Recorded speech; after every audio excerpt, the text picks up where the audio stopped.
Welcome to the hat rack, volume con. What the polyflop, quick grab your polymop. I'm getting masked up to watch that lawyer drop. You threatened to sue me for what, a keyboard grudge? Well, welcome to contempt, starring a federal judge. Taking the task for all the lies you've told, only to skip out on court, yeah, that's really bold. You really wanna dip pretending nothing matters. Well, your career called son, and it's up in tatters. You toss it all away over mac and cheese, while laying down excuses with a band of fleas. Still done.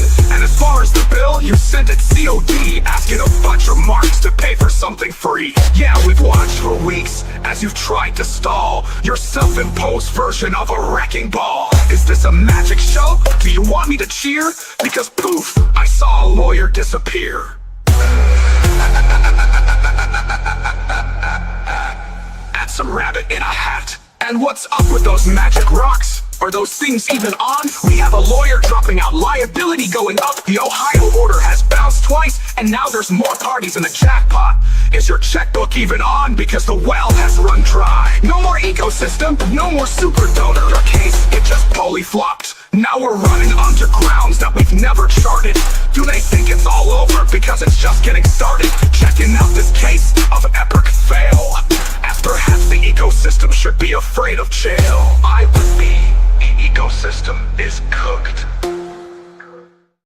Ah, so cooked. Man, what's up, folks? Today it is going to be a good one. We have, Jeremy, what's up, my friend? It's been a beautiful day in Pensacola out on the beach. Yep, George back there in the backdrop, blended in. Well, what's funny is when Megan mentioned she was back there, the way you were sitting, I actually didn't notice you first, George. I was like, oh man, I must be going blind or something. I thought it was a cardboard cutout until she moved. Oh, I was like, so oh my funny. God, that's George. And of course, we have Megalodonus Foe. Man, how you doing, Megan? You know, I think we talked before today, huh? I'm wishing that I was in bed too, George. You make me jealous, man. I'm tired. My adrenaline's been going so hard all day. Like I couldn't sit still. That's why we had to stream earlier. I was like, I gotta tailgate this thing. We gotta do something. Yeah, it's funny. I haven't been drinking caffeine, so I was like, I gotta wake up a little and have a little coffee. And I'm like, oh man, I'm like, I'm gonna blow up. It's good times, but it's been an exciting day. Yeah, Jeremy, I'm sure you've been all over the place, man, with emotionally for sure. You know what? Most people would probably think that, but I'm going to speak on behalf of George and myself. We keep saying this feels like a vacation, not a court day. And we are literally overlooking the beach. We had a ton of fun this morning on the pier. We got to hang out with Larry and Chandler, our good friends, and we had brunch. Then we went to the court and we celebrate a huge victory, huge win. And now we're back at the beach. I mean, this doesn't even feel like court. And what a win, man. I really, for today, you know, at anything that happened today, I did not expect a certain party not to arrive at all. That was weird. I thought for sure nobody would be dumb enough to defy the federal judge orders. And when I say a huge win, I realize people could go, well, Randy got sanctioned $4,000. You got to understand there's a whole nother deuce of a lawyer on the other side. I've never had to pay a penny to, and he's destroyed this entire case to the point Lynette and Crook should be suing him for malpractice. Yeah. Yeah, I mean, really, you know, you're supposed to do things in the best interest of your clients, and it's all been in the best interest of BBB. That's how it seems. Yeah. I'm not sure that they could find a lawyer to represent them to sue him, although it does seem like it would be a pretty good case. He did some real damage to them in this case. They deserve him, though. I think that these are clients who deserve this kind of lawyer. Megan, this is lawyer number 4 who has bailed on them. So you've got Silver Scam, you've got Stark, you've got Sean Martin. Now you have Deuce. That is 4 lawyers who have bailed on their insanity. Yeah. I wouldn't stick around for it. I don't know. I don't know what to do. So tell me what it was like when your video today was really it was great I liked actually, your but notes, by the way. You know, we could see yes. that. You had a lot written down. You took very extensive notes. I think I skipped a page actually in the video. So Did Oh, you? good. Bring it back out. Bring out your notes. I'm, We'll I'm talk about it. positive I skipped a page You know in my what I notes. thought was interesting was how nervous everybody seemed and how you said it was not a good atmosphere. It was a disciplinary hearing. That stuck out to me. Like your main takeaway from what was happening was there was discipline going on. And it's Oh, really it's absolutely. unfair that Randy was the only one who had to sit there and take that, because he's not the only lawyer involved, and he probably got the brunt of it because the other guy didn't show Oh, up. yeah. But keep this in mind as well, okay? So it was a disciplinary hearing, but it was also a show cause hearing for Deuce. Deuce was court ordered to be there to show cause, to give proof, legal proof of why he should not have his pro hoc vici status revoked, right? And Right. so even the magistrate, at times, he would say, listen, I'm sorry, you're taking the brunt of this. You're the only one that arrived. And Larry so wisely afterwards said to Randy, he goes, listen, you did the most important thing possible. You actually showed up. Right. And Deuce couldn't do the most fundamental, the most basic thing for his clients, show up. Right. That's wild. Yeah, when you right. think That's terrible. Well, you knew it was a problem when he was supposed to file, you know, there'd be document 115, and he refiled the same things that he did with the motion to strike. You know, we were like, hey, he already filed it. He just refiled it again. Huge. And I promise you, he's getting sanctions on all of those. As a matter of fact, the magistrate actually listed out so many documents on the other side. So he's going, listen, this was about this, and he added more on Deuce. And then he went, but we're going to focus on dockets. I wrote it down here. Two of Randy's motions. And because Deuce wasn't there, and he said, well, we're not, he goes, I'm going to do in a complete and total separate order in regards to Deuce and what his sanctions are. So keep this in mind, okay? And I can't stress this enough. If his anger level was here with Randy, right? His anger level is through the roof with Deuce. Yes. And would you I can only say that his anxiety was over the I roof? have anxiety over the roof. He was yelling. You know, it's really funny. Your description of him and how he was behaving is unbelievably. So last night I wrote this song. I had Grok help me write this new song about his order. And I uploaded it to Grok, and I had Grok write the song based on the order. And then I made a video, and I created images of what I imagine the judge to have been thinking, doing, feeling, acting like. And I'm telling you what, your description of the judge fits exactly what I put in this video. Let me show you a couple of pictures. You will laugh. Here's a couple of pictures that I put in the new song because I felt like he was going to blow his lid. That's how it felt. It felt like this is not going to go well. Like he should, everybody should be careful because check this out. Oh, this is so funny. Oh my God. I got to get to the top. Here we go. All right. This is so funny. This is what it did. This is what Grok did with my descriptions. Here. Oh, sorry. I double whammied you. All right. Here we go. Look at his face. Look at. Oh, I saw that multiple times today.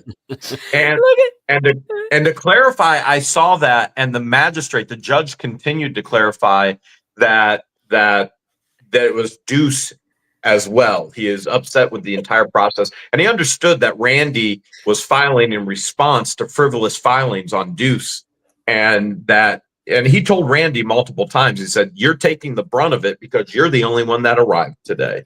And he kept clarifying, I am going to deal with the other party. That is going to be a whole separate order. And he kept showing his hand a little bit of what he was going to do, but he wouldn't come straight out and say it. But I will say this, Deuce is done. And he's not done with this judge. This judge is presiding over the second federal case that I have against the conspiracy of defamation. And we have some of the most incriminating evidence coming forward from one of the 10. And Deuce knows it. Deuce knows it. Does he know? Does he Oh, know? he knows no. He knows no. Knows. You know, it's speaking of evidence. You mentioned that there was a moment when Randy was allowed to show evidence to the judge, and there was a temperature change in the room. Very so. Very much so. What was the evidence that was shown, and how was it shown? Could the whole courtroom see it? So this was an issue where Randy was prepared for so much with Deuce and Fleesa and the conspiracy of defamation and the things they have said and done together. And Randy had all of this ready but Deuce never even showed up. So Randy asked, well, can I respond and share some of these things? And remember, this is a hearing. This is a hearing. So it's not as if evidence was being shown ex parte. The counselor he didn't show up. Not show up. That's crazy. Okay. Hearings go forward when that happens. No matter what. Yep. And that is one of the things that the judge said in the very beginning. This hearing goes forward. He is not dismissed from this case. This hearing goes forward. And so very first thing that Randy showed was the Polyflop website. And when you ask the question, could people see it? The answer is no. I could see it. Randy could see it. The magistrate could see it. And so what they did is they put it on the document camera that would only show in the screens in front of us. And so the very first thing was Fleesa and Deuce with the Polyflop website, which they have now scrambled to delete anything from it. But all the metadata is still there. Ownership, who created it, it's all there. And we have archives too. Oh yeah, we've archived it and everything. We've archived it. What was the judge's face or reaction like? How long did he take to look at these things? Did you notice anything, any reaction from him? So the first reaction, when that was the first piece that was shown, the website. And if you want my personal opinion, which is what you're asking my personal opinion. Yeah, what you thought when you saw these 10 are done. So that's when, as soon as that piece was shown, this entire temperature of the room drastically changed, in my opinion. Okay, I wish I know Larry's coming, but Larry was there seeing all of this as well. The temperature drastically changed. Now, there were other things that he's shown. Remember, Deuce says, well, I never said counsel. Well, Randy is prepped with pages and pages and pages of evidence. And he goes, you know what? Here is an email that is sent to me by Deuce, carbon copied with the main flea, the head walrus.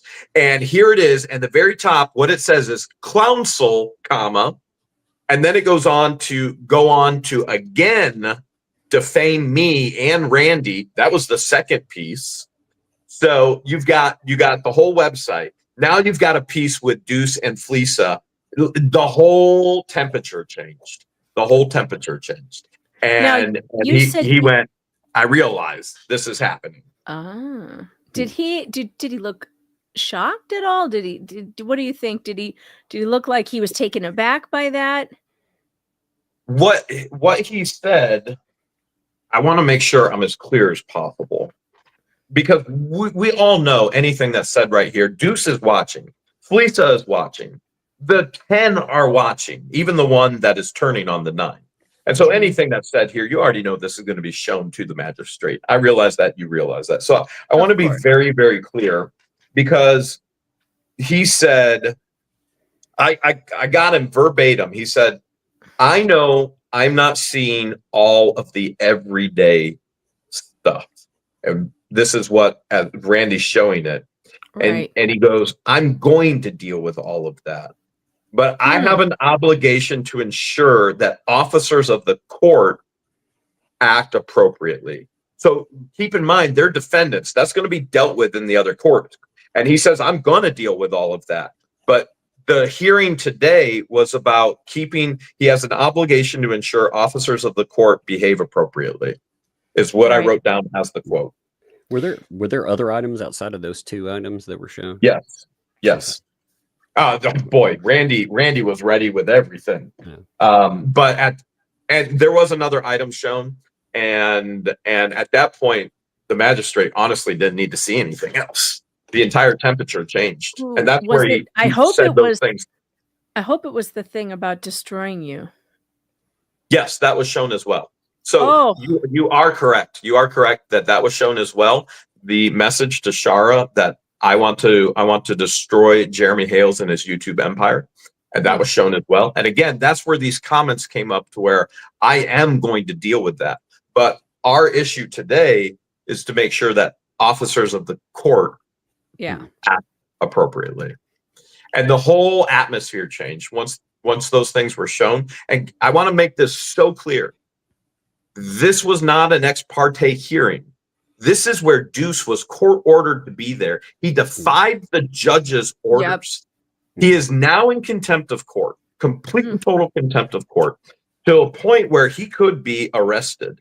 What will most likely happen is he will be found in contempt of court, and then this could be then. So let me back up a little bit, okay? As a magistrate in the federal court, you got to be asking, okay, why did the magistrate want Deuce there in person and Randy there in person? Any guesses on that? I learned this today. I learned why. And it's really interesting. And I went, oh, that's why he does not want Zoom. He does not want telephone. He wants in person because there are rules. The district court judge is the only one who can issue contempt orders for people who don't show up at court.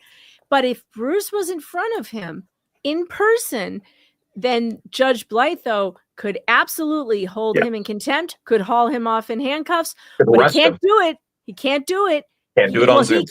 He can refer it to the district judge, but he can't do it over Zoom, and he can't do it if he doesn't show up. He has to rely on the district judge. I didn't know that, but that's a federal rule because he's a magistrate and not a district court judge.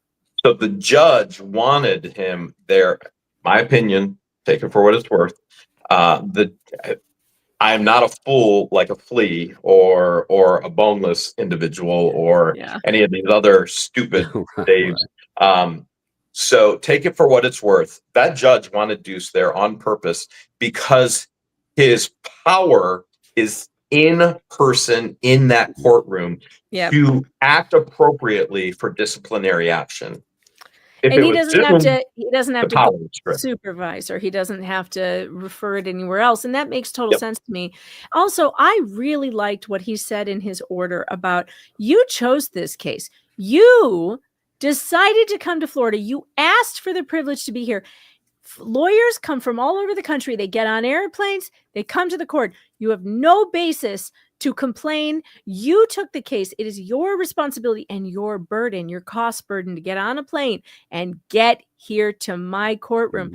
And he's not wrong. He's not wrong. The man is correct. I've watched so many pro hoc vice lawyers in the Karen Reed case, the Johnny Depp case. They all get on planes. They all move to where they for the trials. They move there. Nobody is bitching and moaning and whining and crying to a judge about, why you won't let me go on Zoom? I don't know why you won't let me be on Zoom. It's not fair. He's going to arrest me. Come on. Let's call it what it is. Okay, guys? You guys know this. I know this. He finds out about all of this on YouTube. So then he stalks this whole situation on YouTube. He chases the ambulance because he wants fame. He thinks I'm going to make some settlement outside of YouTube. Let me be extremely clear. I'm going to hold every single one of these individuals to the highest extent of the law. Even the one of the 10 who has come forward asking for a deal, saying, hey, I'm going to pay, but I'm also going to give evidence. If that individual goes, all right, I'll give you $10,000. You think I'm going to accept that? No. I'm suing for over $9 million. We're talking large sums of money, as they have damaged my businesses in large sums of money. And so the fullest extent of the law, I don't know how mentally unstable you have to be to think that I'm going to settle outside of court when the most heinous acts ever have been said about me and done to me. I'm going to hold every single one of them to the highest extent of the law. And this, I will work. I will work more to generate more income to pay for all of this. I've heard rumors. The chat loves to tell me things that I don't know if they're real or not. And a bunch of people have been telling me that you may have had a witness come forward recently about the signs. I missed this. Can you explain? We had a witness come forward about the signs, and I'm going to share more detail than I did on our actual video, but I'm not going to get into complete and total detail. So we have a witness, Otter Creek resident, that has come forward, that has shared with us that they witnessed John, Lynette, and the child in the white Gladiator that evening before all the signs were picked up. That evening, they can pinpoint the exact spot where one of the signs was posted. Underneath one of the streetlights on Route 24, John Cook was driving. Lynette was getting out and posting the signs in the ground. They were cussing at each other and yelling at the child. And this individual at that time thought that they were garage sale signs until they finally realized the next morning the type of signs they actually were when they saw them again. And now they're willing to give testimony and witness to this. That's wild. Wow. So they could to the point, they know John was driving. Lynette posted them, placed them in the ground. And you want to know what's even more condemning for them? They just posted, they had 2 signs for the election. Same material, same markers, same handwriting. They're done. They're done. You know, she has a very distinctive letter T. Very distinctive. And I was looking at those signs. I saw the pictures. You know, you've got 2 fake and fraudulent journalists for rent. They call themselves journalists, but you've got 2 of them out there who have made public statements claiming that you wrote these signs. Both of these people have claimed that you wrote these signs. What is the possible thing that may be happening about that? Are you looking into doing anything about the lies that those 2 have told? Absolutely. Yeah. They're going to be held accountable to the fullest extent of the law as well. Good. Because my God, I have seen some stuff that has been said, and it's like no one's checking anything, and they're just rolling with whatever the fleas are saying, and they're reprinting it along with threats. And it's crazy what you have. Stuff. It's madness. It's madness. Okay, well, I'm glad to hear that. Really glad to hear that. Oh, what a nightmare this has been, Jeremy. What a nightmare. And I find it funny. I find it funny that people would think that I'm somehow bluffing when everything I say happens. It's true. Literally, everything I say is going to happen, happens. And when I share it, and then the other side goes, he's lying, and then their own people, their own manipulator, their lead manipulator, lead scammer, scamming others, comes out with the truth of what actually did happen. Isn't that something? Wow. Well, they call you litigious. You know, they're like, this man sues all the time. And I'm like, well, why would you think he wouldn't sue you then if you're going to say that? I mean, that's true. You know what I call them? I call them lawbreakers. If they don't want to be in court, don't break the law. You know, something that people I think who get wrong about lawsuits and people who are willing to file them is something really important. So the Constitution promises us and tells us that we have the right to address our grievances. And addressing your grievances is not, it's about addressing grievances towards the government, but also grievances toward one another. And those grievances must be addressed in a lawful way, and that way is court. That way is a filing. It's a lawsuit. Whether you're suing the government or you're suing a neighbor, it is a grievance that you are trying to remedy. And here's the thing that's very important about this. When you call somebody, oh, they're just litigious or whatever, first of all, you're denying them the right to stand up for themselves in a non-violent way. And that's the thing that's really important. Because what is your option if you don't have the right to file a grievance in court? Your only other option, people will be driven to violence. Our court system is to avoid violence. So what's better? If Jeremy Hales files a lawsuit against somebody who he believes wronged him, or Jeremy Hales goes and tries to beat him up, because what are your other options? So those we could take the John Crook option, just start pulling out firearms on random people. Right. That's not an option for me at all. I think people forget that the Wild West, thank you, chat, for bringing up the Wild West.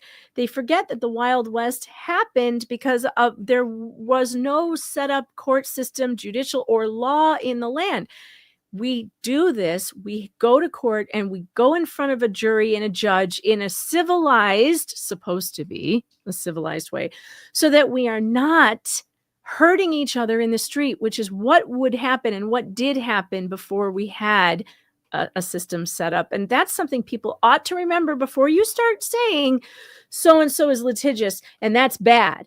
It's not bad. Jeremy is controlling himself very well in this situation. How many people do you know would be so patient that they would wait for these lawsuits to work their way through a court? Or how long has it been? A year? Way too long. Well over a year.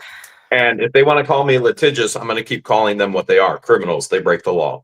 Yeah. So don't break the law and there's no legal action. It really is that simple. Let's not put a Band-Aid on the symptoms. Let's get to the core issue. The core issue is they continue to break the law. You don't break the law and there's no legal action. Indeed. I've got a question. So on the Randy sanctions, this focused on the two motions, 85 and 86.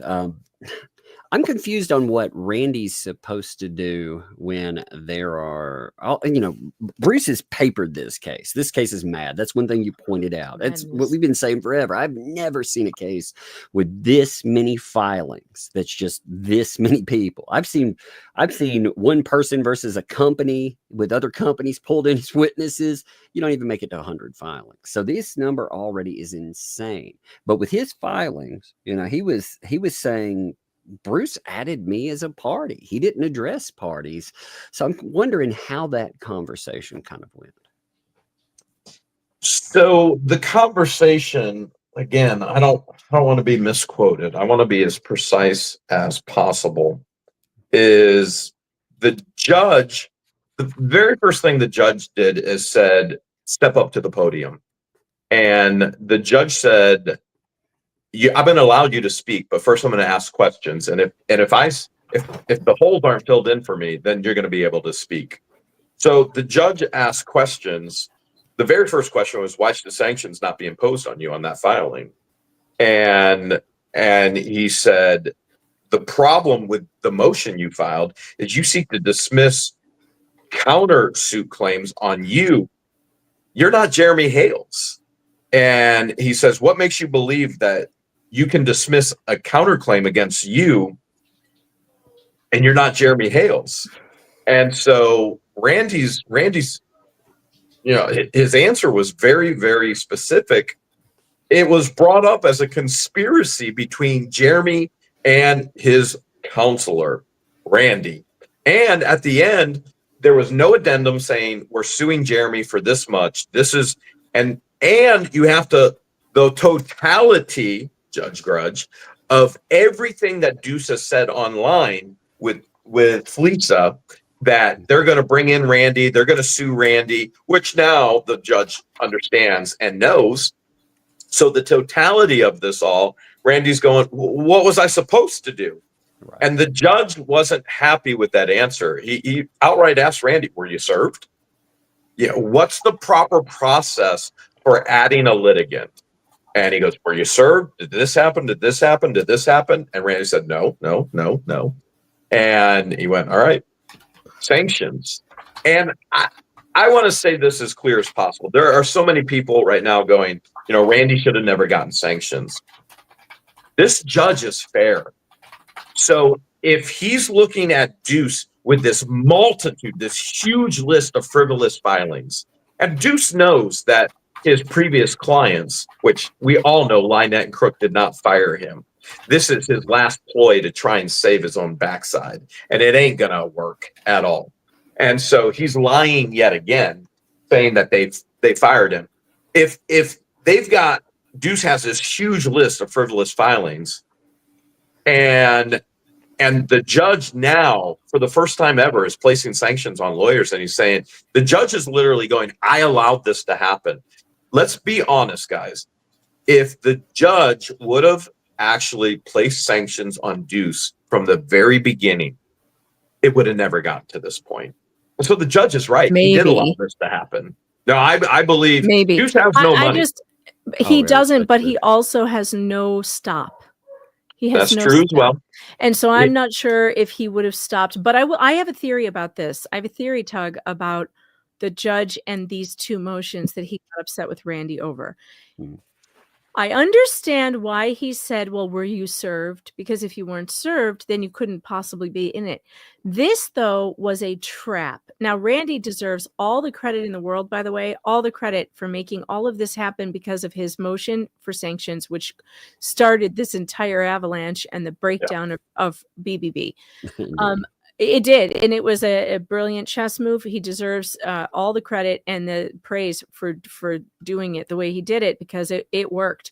But I think what happened here is that Bruce part of his strategy is keeping the other attorney off balance by doing things that are so outrageous and so confusing that he baited Randy into responding to something he didn't need to respond to. And Randy, he's just in he's just like, he's getting hit on all sides by all of these motions that are coming all at once. And he's thinking, I have to defend myself. I have to defend my client. And so I think with all the stuff coming at him, he may not have been able to realize, hey, wait, this could be a trap. It feels like a trap that he walked into. And anybody could have walked into that. And I think that's the one thing that Bruce did well, actually, was lay that trap, because he made it sound like to everybody that Randy was being accused in this thing of these terrible acts. And it made him feel that he had to defend himself when he didn't. He probably could have sat back, done nothing, and would have had the same outcome, which was a denial.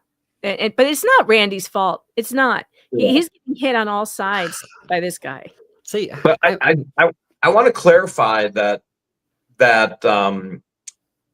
I don't believe Deuce is that smart. Manipulative, absolutely. Wordsmithing, manipulation, lies, it's all in every single one of his motions. And the judge sees it all now. Sees it all. So while I appreciate your viewpoint, thinking that he set a trap, I don't think he's that smart. If he was that smart, do you think he'd be living at poverty level?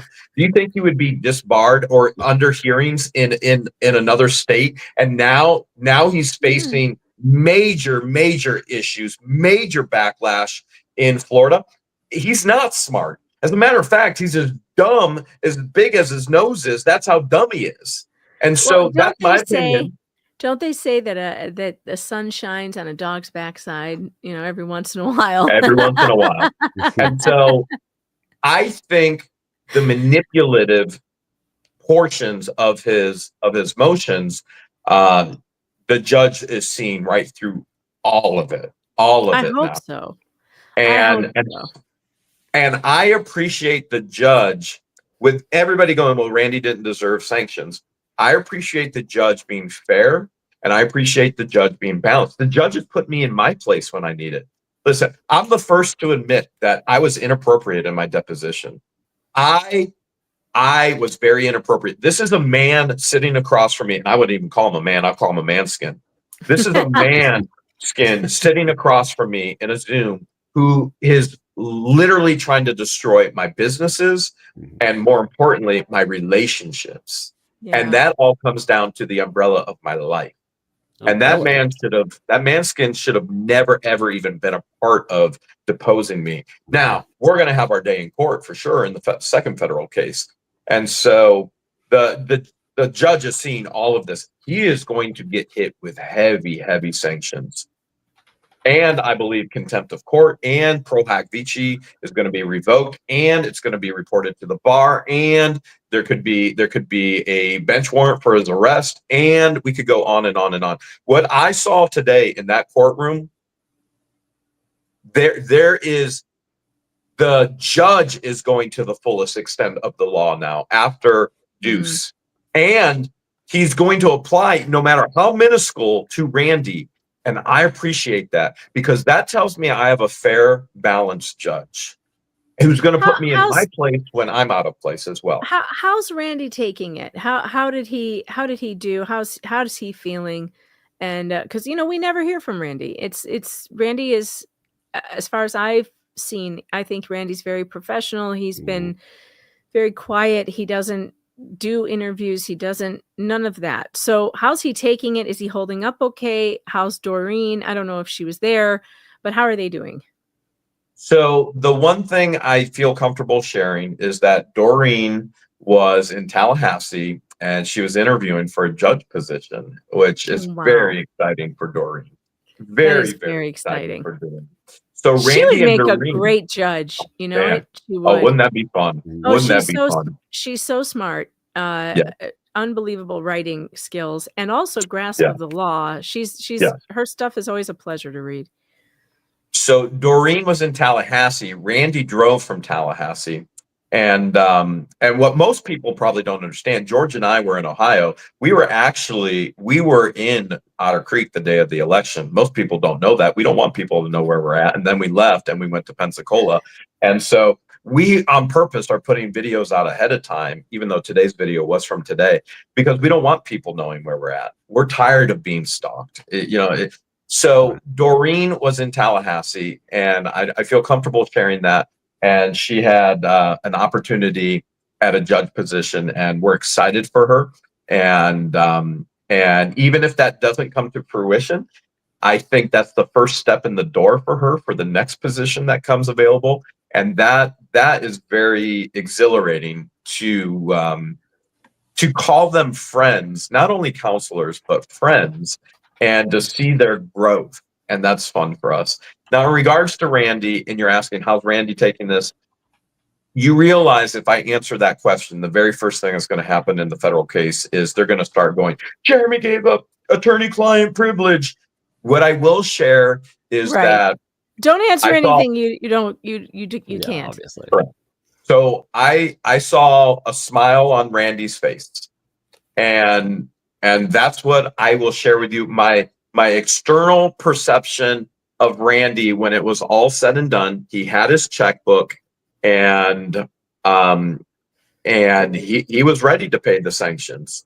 And so I'm going to tell you, in my perception, for the things that this creep has done to defame me and rally other individuals to really, the conspiracy of defamation to bring unhinged, mentally unstable felons, convicts, disbarred lawyers, this same type of people that he is.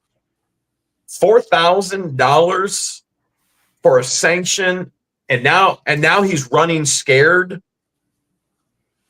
And he's going to be facing, in my opinion, I can't say because I don't know yet, but if I'm doing the math and seeing everything that he's filed, anywhere from $40,000 to $50,000, he's going to have his pro hac vice is going to be revoked. He's going to be reported to the bar in Florida, federal, Connecticut, Massachusetts, and the list goes on, and potentially a bench warrant for his arrest, because he's going to be held in contempt of court. He doesn't have this money. He was betting on this money that I would settle out of court and Lynette and Crook would give it to him. Well, he has $40-some hundred that he just took out of a fundraiser, 2 different fundraisers, and then he dropped out of the case. And I guess I'm wondering, and I bet his clients are wondering, Did that money go to the legal bills, the Could be blunders. deposition cost, or are they going to get stuck with them? What did he do with it? And what a coward. What a coward. Well, the firing excuse is a fascinating one, considering just yesterday there are screenshots of John Cook talking about just how great of a lawyer he was. So that's interesting. Usually don't fire a guy right after you're praising him, backpatting, and saying they're the only ones you could pick up. Pretty stupid. That just shows his lack of intelligence and his lack of knowledge of the law. Maybe he's getting all of his legal advice from Felisa as well, because she's just as dumb in regards to the law. And all of her lying. She keeps saying things that are really detrimental to extremely and to the defendants. Like, for instance, and it was reported that she made a suggestion that he would drop off the case and help behind the scenes. He cannot do that. And we have it all recorded. That's the best part. We have it all recorded. He can't do that. Dumb. He's going to get sanctioned and thrown out of Florida court, which means he cannot practice there. That means he can't be writing people's motions behind the scenes. He can't be giving legal advice to people in Florida. He will not be their lawyer anymore. He can't do that. Now, I know that he doesn't listen to these rules, and he does it, and he's admitted to doing things like this, like in the thumbnail case, and he filed a motion for them when they were pro se in the federal case in the very beginning without being pro hoc VJ. I mean, he's already flouted these rules. What is the plan? And you don't have to tell me if you have a plan. If it's strategic, whatever, just tell me no. But I mean, is there a plan in place to keep him from doing this? Because this is crazy to me. Well, I think the best thing to share with you is, as soon as these individuals post a video, a short, go live, community post, we have it immediately. And so every bit of evidence is right there for court, and it will be shown in court. And so that's as far as I'm going to go as far as legal strategy with that. But hey, you got to love defendants in a federal case that keep killing their own case and keep incriminating themselves. Like, could we ask for anything better? Deuce literally is the best lawyer I've never had to pay a penny for in my life. And these defendants have got to be the best defendants to go to court with, who continue to incriminate themselves and Deuce. Like, you couldn't ask for anything better. That's what we were discussing. There's a certain defendant out there that, we were discussing. I'm not sure what this person, again, we don't know everything you have there, obviously. We're like, I wonder what's there. And then they go on and they make 2 entire videos of stuff. We're like, well, now we know what you have. Because it's all this. It's all there. Yeah, it's amazing, man. And yet there's no slowdown. There's no brake pedal on any of this. They keep repeating the same things. In fact, including the elderly gentleman who should know better, because he's old enough to know better, that he should not double down on statements that someone has told him that, hey, that's defamatory, and yet he keeps doing it. By the way, if the elder statesman that I'm referring to is in the chat, I saw chatters replying to him, and I appear to be blocked or something. You cannot be in this channel and block the hosts. No, you cannot. So mods, if he is there and he doesn't unblock, and I don't see him in the chat and he's talking, I'm going to give you the heads up, and you should ban hammer him, because that's not okay. You can't block mods. You can't block hosts. Now, if you want to be here, sir, you can be here and be in the chat, but don't you block me. Don't you block Tug. Don't do that. What do you think his wife thinks? Oh, God. I mean, they're at the end of their life as far as being elderly. And by the way, elderly, here's one of the things we see from Deuce in his last motion, right? He's planking the entire play that Lynette has already played. Child, I can't go anywhere without my children. Yet he doesn't care about this child that Lynette and Crook have at all. He says she'll get over it. And yet now his 21-year-old has anxiety. What's the next thing Deuce is going to play? Elderly? Jeremy doesn't like elderly people. They're all his victims. And yet here we have stupid Dave, who is a defendant as well, who isn't female, who isn't elderly, but he can barely get out his front door. You would think he would focus on his own life instead of other Well- people's lives and incriminating himself. No, what's he going to do? He's going to go, oh no, I'm autistic. Autism has nothing to do whether you broke the law or not. You're guilty. If you're guilty, you're going to be found guilty. If you're innocent, you're going to be found innocent. Age, gender, race, sexual preference, none of that has anything to do with these defendants. None of it. What all they have in common is they have all broken the law and they continue to break the law. So what stops them from breaking the law? It's not the Wild West. We go to court. This is the United States of America. That's the proper way that we go. And I am done having patience with people. How long did I have patience with Lynette and Crook? Oh, yeah. I told them to stop. We ignored them. We ignored you them. served them a cease and desist. You gave them lots of proper warning. Civil protection order. Civil protection order, which they continue to violate, and they continue to this day to get sanctioned for over that. And I'm sure there's more coming on that because of third-party contact, which just never stops. And Jeremy, you have been so stretched thin between all of these different court cases in different states with the same people for so long. How are you continuing? I feel like you are really good at putting on a real strong front because you always seem okay. You do. You always seem okay. You seem good. But I feel like you've got to be getting exhausted by this on a level that is hard to keep up with. So the most stress is, the most stress is going to be in your own home, right? Yeah. And I think we can all agree to that, whether it's Tug, whether it's Megan, we all agree to that. The most stress is going to be with the ones you love because you're living it with them. You're both stressing at the same time and you share that stress together. And so the most stress is at the home front, but then the secondary is also with employees. And so, I have employees that rely on me. I have employees that rely on me. Their livelihood is dependent on me. And these fools are trying to destroy my livelihood, but they're not just destroying me, they're destroying the people that rely on me. And so that'd be George and Deanna and Christian and Patience and Pepper and Baby Salt on the way. And there's many, many other people that nobody even knows about because we don't show them on YouTube. And so the stress is to the point where we have to intentionally do things to de-stress. Part of that is counseling therapy. Part of that is literally aid in sleeping at night. And we don't openly talk about this, but this is the reality of it. And part of that is we are working around the clock just to pay all the bills and make sure we can continue to take care of the people that rely on us. And then I have to come up with other ways and other businesses to generate more income from the income that has been damaged. And we're not talking small amounts of money. We're talking huge amounts of money that I realize, and this is not to be derogatory to anybody, I realize this isn't normal for most people, the average household.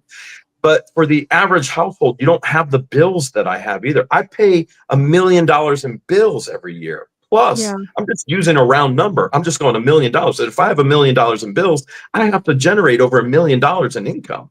And we're talking way more than $1 million in bills. I'm just using a random number. I don't even want to think about what your tax bill is. It's horrible. It's horrible. You don't want to know. I don't. It would make me sick to my stomach. I will share with you 3 years ago. 3 years ago, I paid $500,000 in taxes to the federal government. Oh, man. Taxation is theft. Okay. So that's the only number I'm going to share with you. I'm not going to share with this year is very different because they've destroyed my income so much. Right. So now I'm at a stress point to where the core issues aren't the most stressful thing. The most stressful thing is how do I take care of the people that I love and that care about me and that I need to make sure that they're successful as well. So now I have to come up with a new business idea. Whatnot is a part of that. And we all know what Deuce did with the Whatnot. We all know. And we all know what Lisa has done and the others have done as well. We all know. It's all documented. Okay. And so now Whatnot is a part of that. Now we're starting the condos, the B&Bs as well. Well, they're attacking that. And so there's this. I know. There's this. I heard them saying they were going to start contacting all the officials in Cedar Key to warn them about Jeremy Hales being in their town. Well, the good news is Cedar Key police love us. They hate Otter Creek. They love us. The mayor there is who runs the food bank that we make donations to, and so Sue is an incredible woman, and she loves us as well. And so there's that struggle. You guys are really hard not to love. I don't understand people who hate you guys, because I find you very easy to love. I find you and George both very easy to love, and George, it kills me that George has had so many health problems and scares and concerns, and yet we have people who, because they hate you, are trying to destroy her and putting all this extra stress on her and involving her family members and doing things to her. It is outrageous to me. It is horrific to me that they're putting a woman they know has gone through cancer, they know is claiming it's fake, claiming it's all fake. Oh, I know, it's crazy. Cancer. It's crazy. Yeah. It's absolutely crazy, and it makes me angry. And I'm just so sorry that it's happening. I find you two very easy to love, so it doesn't surprise me that Cedar Key community is opening their arms to you guys, and I'm glad to hear that. Well, and we love that Cedar Key community as well. But I think the most stressful thing right now for me is not the court, because I know these people are going to be held accountable. And I know you're not going to get blood out of a turnip, right? I mean, I know the federal government will come in, seize all of their assets, okay? And I love it when the anti-what-the-hales ecosystem says, oh, the federal government can't come in and take John and Lynette's property. Yes, they can, okay? And so the court isn't the stressful thing. The most stressful thing is how do we compensate the lost income because of these people and what they've done to us, and how do we compensate to make sure that the income is still there? Because we've built a machine, and the only way to keep the machine running is to keep feeding it and feeding it and feeding it. So when you scale a business up, you know, many businesses go out of business, like we've seen Big Lots lately. We've seen other businesses. I know Tug has been talking about Big Lots. When you scale so large, if you don't keep feeding that machine, it collapses. Well, the What the Hales is a small family business, and it is a big machine for a small family business. And if I can't keep feeding it, it all collapses. And there's too many people counting on me. There's too many people who rely on me. And that's the biggest stress point for me, is I have to keep income coming in somehow, some way, to make sure that I can keep taking care of them appropriately. And then when I share a new business venture on YouTube, then the anti-what-the-hales ecosystem attacks it, which then decreases income again. So you can look at that two ways, go, man, you got more proof for court. Okay, great, I got more proof for court, but at the same time, there's no income coming in to take care of the people that I love and that love me, and that we all grow together and they rely on me. That's probably the most stressful point for me, is how do I continue to take care of those people? Court is easy. These people are all guilty. It's very evident they're all guilty. That's easy. The destruction of income and large sums of income that are used to pay large expenses and the people that care for me and I care for, that's the biggest point of stress. Yeah, I think you did a good job breaking down how income versus expenses. You did a video where you, or maybe it was a live stream where you were talking about that. And, you know, yeah, I think you've done good in saying I'm not bragging about money or anything like that. I'm just trying to get across what these people are doing to me, because it isn't just me. And you would think like most people would back off, you know, they would, most rational people, they would look at that and think, yeah, man, you know, maybe I am doing something wrong, but not these people. They just double down, they triple down. And some of the stuff that they do, I don't know, it surprises me. I'm sure some of the stuff that they pull surprises you. You've got to be like, man, I didn't think they could escalate. You know, in the beginning, we thought holding Lynette and Crook accountable by exposing their illegal activity on YouTube would make it stop. Hmm. Never in a million years did we think things would escalate to this point and would grow and branch and all the side branches and the destruction of our own business because of it. And so typically the normal person goes, I've been exposed, I better stop, right? Right. I mean, that's a Mhm. normal human being. Yeah. And there has been nothing normal about these freaks. Mm-mm. And I'm not Mm-mm. talking about just Crook and Lynette. I'm talking about Crook, Lynette, Fleece, Stupid Dave, Boneless, and Paint Chips, and Asbestos Boy. And I mean, we can keep going on. You know, you got Gator. Jeez, I can just keep going. Deuce, how stupid can he be? How far of a hole can he dig? And he's nowhere near out of it. Just filing a motion to go, I'm withdrawing. No, he's not out of it at all. This is going all the way, fullest extent of the law. Now, for me, that means I have to work more. I have to constantly work. So little trips like today and this morning, we were on the beach all morning. George and I looked at each other. It's like, we're on vacation. This is incredible. We love this. And so it was like we weren't even going to court. And last week we were home at Hale's headquarters, and the stress just melted away for a week. And we go back in 3.5 weeks, actually 3 weeks and a few days now. And so I think we're both right now going, man, we can't wait to get back to Ohio where there aren't these types of freaks. And a community that embraces us and loves us, and we love our community and embrace them there in Ohio. And so those things help tremendously to get away to Hale's headquarters, to be here in Pensacola on the beach. We scheduled another night just so we could be on the beach again and feel like we're getting a getaway from the stress. Oh, good. Little things like that help. Seeing Larry and Chandler today, Yeah. you may think it's so, you're like, no, that doesn't help de-stress. You want to bet people that are so I know. supportive I and know. Larry, loving. first of all, they're just great people, and they're so good to have around in stressful situations. Believe me, I know. And Larry and Chandler are just good people. So it's great that they were able to make it. I really wanted to be there for you guys. And I had every intention. And then we had that emergency hospital visit that went on for 6 days. So life gets in the way. But yeah, how was that? How was it seeing Larry again? It's been a while since you guys It's so seen each good. other. It's so good. You know, Larry and Chandler are just beautiful people. They're beautiful on the inside, which then exudes on the outside. Yeah. And so we are fortunate to call them friends. And as soon as we saw them, you know, it was, and then we're all laughing. I mean, honestly, we were all laughing. There were a million Deuce jokes, I mean, as you can imagine. And so we were laughing, having a good time, having a meal, going to court. And they're just right around the corner from our hotel. Is Larry in the back room yet?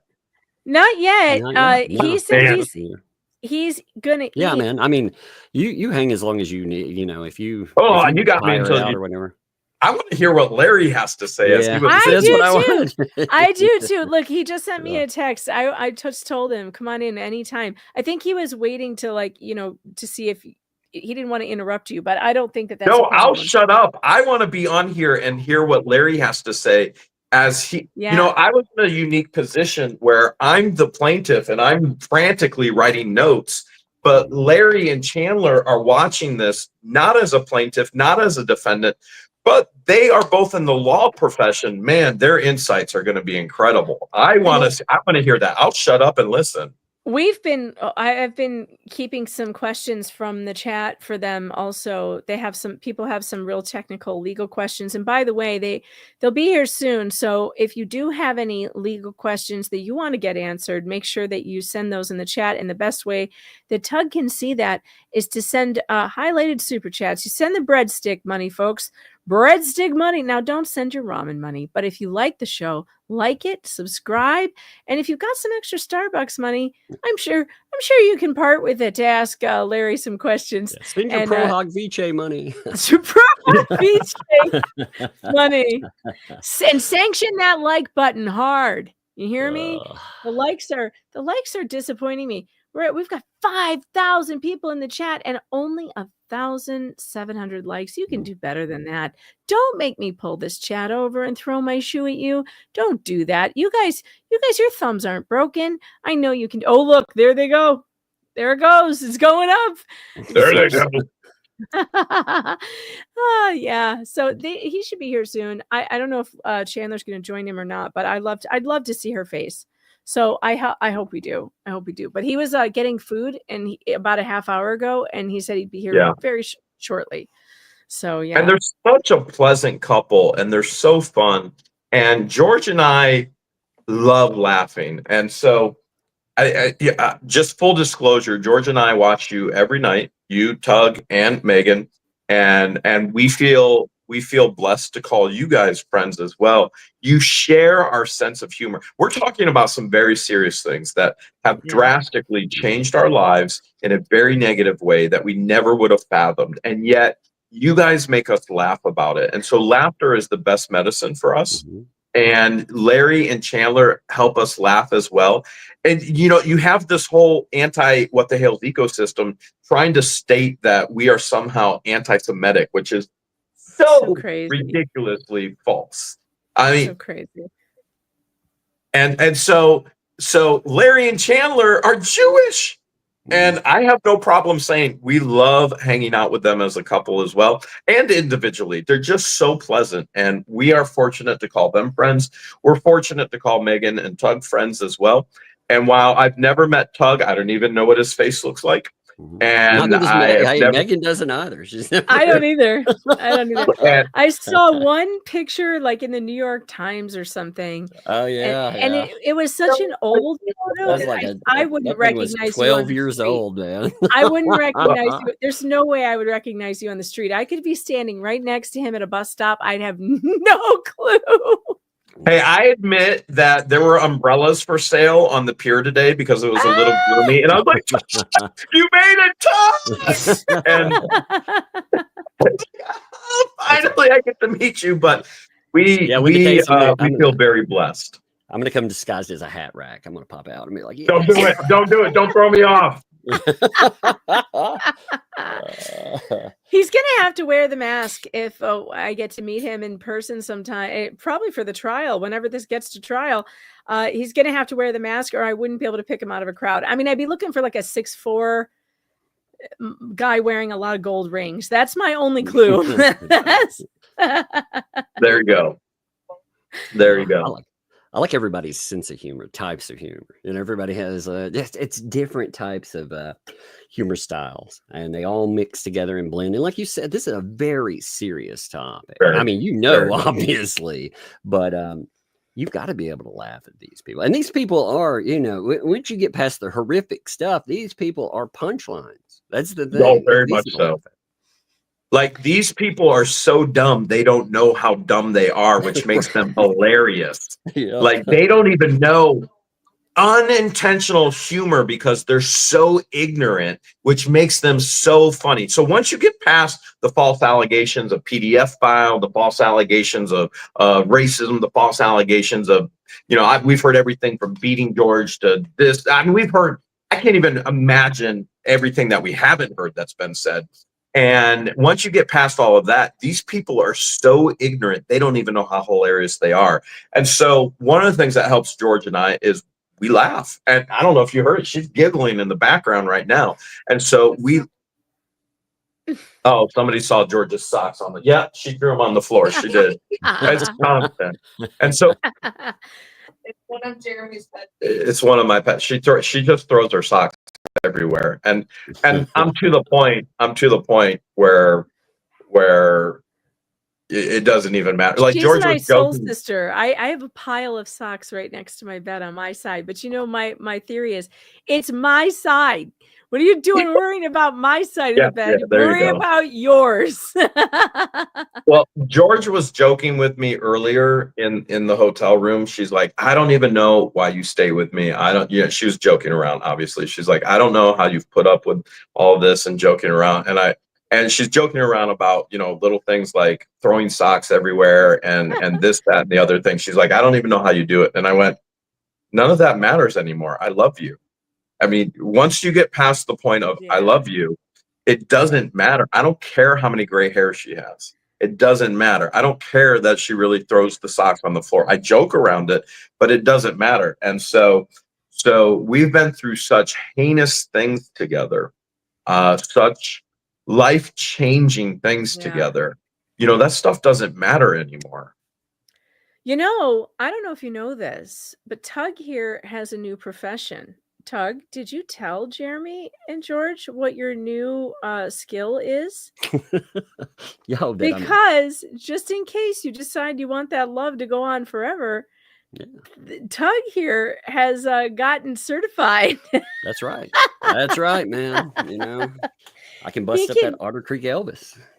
That's right. Baby, you got certified too, didn't you? Hey, George already got herself ordained. She's gonna marry. No way. Oh, you did? Tiana did. Tiana did. Tiana did. Brian did. Travis did. Did Eric? Did Dr. Crystal?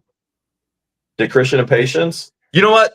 You get to be a minister. You get to be a minister. You all get to be a minister. It is so easy to do. I was like, wow, this is 30 seconds. hilarious. Yeah. The only thing you're missing, Tug, is now you have to become proficient on a stripper pole, and then you'll have the whole package. You can. Well, speaking of that, no, I'm just kidding. Do it on a hat rack pole. A hat rack.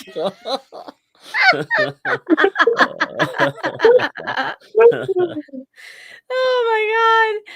Oh, so I wish I was in Pensacola. It looks so beautiful on the beach today. Are you at that pier? Oh, I've been, the closest I've been to Pensacola was Destin, and those white sand beaches. Oh, beautiful. Love. Did you open up the video that I sent you? Were you able to see it yet? We did. We shared it on earlier today when we were when we were tailgating the hearing. Oh my goodness. We shared it. It was a riot. It was polyflopping all over the place. Polyflopping fish. Polyflop. And that's what helps us. So all of this garbage, and we can crack jokes about it. And these people are so ignorant, so foolish, so dumb, and they set us up for the jokes, and we hit it out of the park. And so it's amazing. Wait, did you say jokes? Did you say jokes? You know, there's a member of the ecosystem that says that they're going to report us to the authorities for telling jokes. For real. Heard that. Yeah. If he can snap out of his dementia to remember that he said that he was going to do that. Well, you know, that same person thinks that when you protest people, you should do it with signs that have removable letters. I know. This is so, oh my goodness. And he also says that they should stalk us everywhere we go. Yes. And oh my goodness. The insanity. Wait, my favorite part is, and tell people to give you a wide berth. Well, if you just did that, we'd have no problems, sir. Yeah, if you leave us alone and give us a wide berth, we'd have no issues whatsoever, but he can't shut up.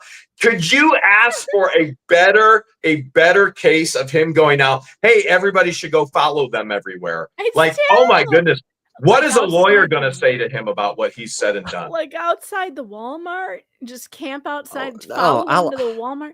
Holy I like the don't stick the signs in the ground like last. I was like, wait a minute.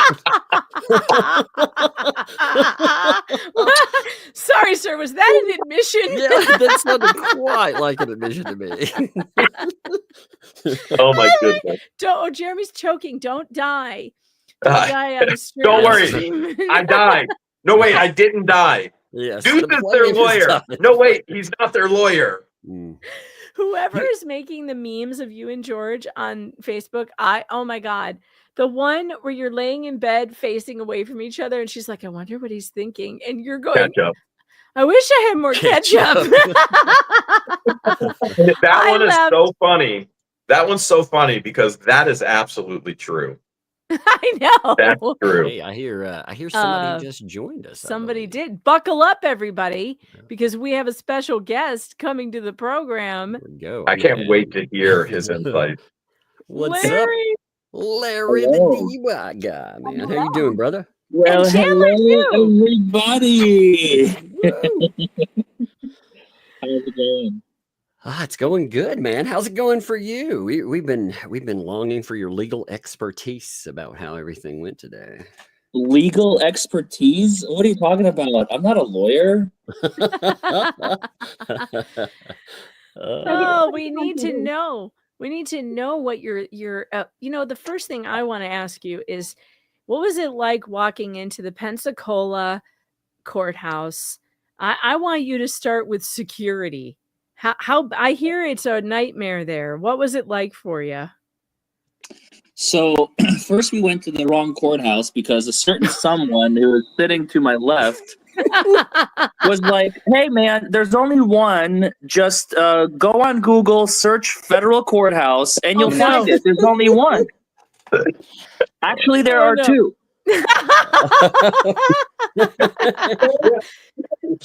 They went to the wrong one and had to Uber. Okay. Oh no, did you get were you late? So, like a minute. So Not by much. So they're luckily they're about a block and a half away from one another. So and then I knew that you can't bring electronics. So like Megan and Jeremy, thank you guys for the intel ahead of time, knowing that you can't bring like cell phones and whatnot. Chandler had like a charger in her purse, and they stopped her for like 5 minutes trying to figure out if it has like any recording devices in it or something. It was weird. And I left my phone, and my license is in my phone, so I am running to my car to get my license now, because you can't get in a federal. I forgot. I usually don't go to federal building. The last time I stepped foot in a federal building was probably like 2021 when I had that trafficking in marijuana federal case. Yeah, federal court is a interesting thing. We don't go to federal court very often, do we? No. I mean, my associates do. Right now, we have a couple of cases, one in Eastern District of Kentucky, and at least two that I can recall off the top of my head in the Western District of Kentucky.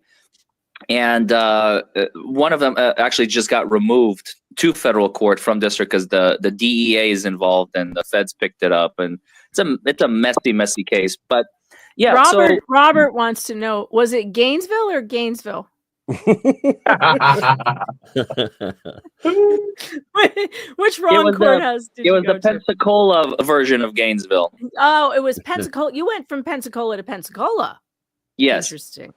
Okay. He literally did one federal courthouse to the other federal exactly. courthouse. I was just about to say that. So, and then security. So, yeah, I mean, it's normal. I mean, I've done it before. I don't know if Chandler has. It's very strict. They make you. I don't know if you're familiar with this, Megan. You actually might be. I don't know if Tug and Jeremy are, but there's this very famous federal case where an Indian tribe, individual back in the day was trying to enter a federal courthouse, and they don't carry IDs. It's like it's part of their culture to not have an ID. Yeah. And they were deprived of their ability to enter a federal building for their court case because, it's basically it's not a First Amendment issue, but kind of is. It's like a hybrid. Anyway, long story short, we had our IDs after the run that I had to go back to my car, and you got your cardio in. And we got in the building. Well, I don't know if you know this, Larry, but there is a very nasty rumor going around about you in the anti-whatthehales media ecosystem that I heard the other day. And I was taken by absolute shock because I had no idea that you bleach your hair blonde. Oh, caught red-handed. Oh my God! Not only are these people blonde-handed because I had some bleach left on my fingers. Not only are these people stupid, but they are also blind because I've seen Larry in person. His hair is silver and it's salt and pepper. He's salt and pepper. Wait, he's so almost all silver. If he's not naturally salt and pepper, then I don't know if this relationship is going to work because there's a deal, and that was part of why I find him very, very sexy. And so if it's all a lie, I don't know. I'm gonna have to think about this one, you guys. I don't know if you knew this, Chandler. I'm sorry to break it to you, but apparently Larry he goes out at night like a Backstreet Boy. Bye bye bye. Wait, no, that's a thing. That was Bruce's theme song. Yeah, for real today it was. Baby, bye, bye, bye. You gotta be singing that to Deuce. Bye, bye, bye. Yep. Bye bye, Bruce. Yeah, what did All you right, think? sorry.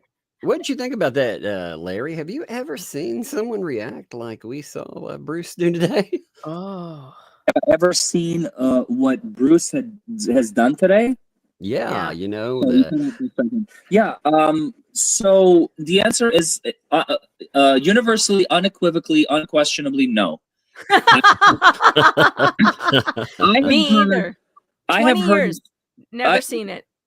15 years practice of law, you know, and even before when I was a law student, and before that when I was in college, I didn't really follow this stuff, but like this would be breaking news, you know, because think about it. At the end of the day, lawyers have a reputation to maintain. I guess some lawyers are just on their way out, so they kind of stop caring, and that's, you know, that's on them. But for the most part, look, I have missed court before because I was sick, or maybe there was one time I remember on the eve of jury trial, I got like stomach poisoning, or what is it? Food poisoning. Yeah. Food poisoning. And I was like, I couldn't come to court. And the judge, what do you think? The judge was angry with me? No, they're like, Larry has food poisoning, and he's like, I was on the floor curled up in a fucking fetal position. You want me to come to court? One time I came to court, I had a jury trial. It was not food poisoning, but I had like a weak stomach. I was running to the bathroom every 10 minutes. Oh, And I said, Your Honor, I'm warning you right now. I don't want to, I'm here. I want to try this case, but you're going to have to take a break every 10, 15 minutes as I run to the bathroom. Is that okay? And he said, yes, Mr. Foreman, that's no problem at all. Oh, And wow. he even told the jury, he's like, ladies and gentlemen, like counsel is having some, stomach issues. So we will, because my brain was fine. It was just my stomach was acting up. I wasn't in That is pain. really uncomfortable in when you're at work and trying to concentrate, though. You're a trooper, Larry. Jeez. Well, sometimes you have to. Sometimes you can't. Sometimes I'm a little bitch, Megan. Don't give me too much credit, you know? He's like, I'm petty like that. I show up. So for a lawyer to just first of all, and this is what I'm kind of getting ahead a little bit, but Judge Bolitho made this point in his motion. He had 3 weeks. You had 3 weeks to ask for a continuance. You waited for until the 11th hour, and you expect me to go, oh, I totally understand, sir. No problem. I'll give you an extension. And he said, no, I'm not giving you an extension. And after he filed the motion to withdraw, this is not the 11th hour. I don't even know what you call this. The 11th hour and 59 minutes. I don't know. Yeah, pretty much. 28 minutes before the hearing, he files a freaking motion to withdraw. We'll get into all of that. I'm just kind of saying, Judge Bolitho was not amused, Chandler says. I agree. Bruce never even bought a plane ticket. I don't even think that he ever planned to come to court. So it's not like his plans got waylaid or something came up, like, somebody in his family started dying or something serious like that. It's inexcusable. So, I mean, I get it. You filed for pro hac vice status in Florida. You don't think you're ever going to have to go to Florida and actually, practice law. That would be ridiculous, right? Yeah, how dare they think you would fly down and practice in the place that you put in? Yeah, that makes sense. Speaking of pro hac vice status, one of the questions that came up in chat today that I could not answer fully, that you or Chandler might know, Larry, is about pro hac vice. If his pro hac vice status, let's say the judge denies his withdrawal, and instead the judge decides to revoke his pro hac vice status, is that like a disbarment in Florida? How does that affect him professionally? Who's going to see that? Where does it end up? Okay. So this is where things get extremely complicated. And I'm more than happy to answer, but I'm going to need time to extrapolate the process so that everybody understands. I'm going to talk to you guys like you're 3-year-olds, and I do apologize in advance. That's okay. Okay. I'm playing with silly putty, so you know. So you are I basically always act three. like a 3-year-old. Yeah, I'll feel right at home. Excellent. Okay. So here's how theoretically and probably practically this is all going to go down. The first thing that, so I'm trying to figure out where to begin. So, okay. So let's say in the order, let's skip ahead. You guys know, I'm sure Jeremy has filled you in by now. We're kind of listening, but I didn't hear all of it. Jeremy, I presume by now has filled you in that Randy has been sanctioned. Yeah. $4,000 for 2 motions that were frivolous. That he said after he said stop filing, Randy filed anyway. So Randy is unfortunately, quote unquote, you know, he did this. Okay, he did this, and there's no way out. But I will get into that. There's actually a very unique perspective here, and I'll get into it in just a little bit. Remind me if I forget. So the 4,000, remind me, that's a placeholder right now. Okay. But the I pro will have make issue. a note to remind Larry. Yeah, that's what I'm doing. I'm actually writing down a note. Yep. I am for real. I'm writing a note down. I've been taking notes. I'm just a lawyer, you guys. I'm perspective. nobody. Stop it. Taking Stop notes. It. Stop Well, it. we're trying to interview you, so we have to come back to things you want to talk about. All right. No, go it's true. You are. I understand. I have information that is in my possession, and a lot of this is from Randy too. I can't thank Randy enough for filling me in because he does federal court stuff. I do mostly criminal, which is way different than civil. Sure. But anyway, so okay, so in his order, Judge Bolitho is going to punish Bruce for his open, unapologetic disobedience of a court order. And on top of that, remember he filed, like we talked about yesterday, he's like motion to continue basically, and then today he's like motion to withdraw. Both ways trying to escape prosecution now by the judge.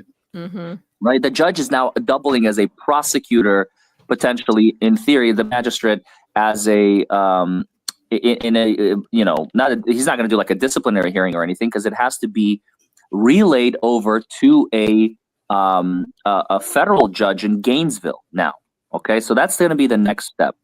Mm-hmm. But before we get there, we have this order that is forthcoming. It's not going to happen today. The judge already said he's not going to submit it today. So it will be at least tomorrow or Monday. My money is on tomorrow because tomorrow's Friday. He's going to want to do this before the weekend. He does not want to take this into the weekend with him. That I can guarantee. Judge Bolitho was not happy. And the thing that sucked the most today, because I was on the verge of like, not tears, that would be extreme, but I felt the pain Randy was feeling because he was the lightning rod in the room for both Deuce's absence and what he did, the 2 BS motions. That's but tough. Yeah. Tough. But he's a mensch. He took it on the chin like a champ. Yeah. Because he's a man of fortitude, grace, and he is a very intelligent lawyer. I love Randy. Did you hear that? I absolutely heard that. Oh wait, what did she say? I love Randy. He's such a wonderful guy. What? Chandler, come closer to the microphone. Sorry. I apologize. I'm here. I was just saying I really love Randy. He's a wonderful guy, and it was really tough seeing him go through that today because we all knew that the judge was taking out his anger for the situation on Randy when it really wasn't Randy's fault. It wasn't his doing. I mean, we all know that Bruce put everybody in this position, and I felt like it was so cowardly of Bruce to not show up and face the judge because the judge had every right to take that frustration out on the party who initiated it. Right. So it was just very frustrating to watch, and I just I hope Randy's all right. It just highlighted the cowardice of this man. Look, I've been in positions. I'll tell you this very quick story. I promise. 30 seconds. I had a judge. I had my associates appear before her. There was something that she didn't like that we did, or I had an associate leave or something. And the judge was like, I want Mr. Foreman present in court. And my associate looked at her and she's like, I'm here to argue the case. She said, no, I want Mr. Foreman. And I was like, and when my associate relayed it, we pulled the tape and everything. And I watched the judge and I'm like, what is her problem? And I showed up. It was the funniest thing because I'm like, look, this was not merited. I know the law. I am not afraid of getting under judges' skin if they're breaking the law in my face. And what I did was, at the next hearing, my associates were at the counsel table. I sat in the pews with the audience. And the judge was like, I'm da-da-da, and Mr. Foreman, I'm very unhappy with your office and whatnot. And we filed a motion. We said, Your Honor, it's literally some basic rule. It's KRS like 2120 or something. It's like, Your Honor, my associates have a legal right to appear on our client's behalf. I don't have to show up at every single client. I mean, this is insanity. What if you have an operation with 50 lawyers? I can't be everywhere at once. Like, have you lost your mind? And she was just like so angry with me, and she said some things, and I filed a motion to recuse, and that's a whole other story. I ended up losing it with flying colors, but we sorted it out. So with Randy having to take the heat for both Deuce and himself, it was a pain. It was very painful to watch. It was very painful. I have never seen a judge so angry, but he maintained. Wow, really? I've no judges, and don't get me wrong, he wasn't like the Thomas's level angry. Well, I mean, it's hard to get there. But 15 minutes. Him and the Thomases, actually, Belito and the Thomases have a little bit in common. They like to filibuster. They like to monopolize. They like to talk.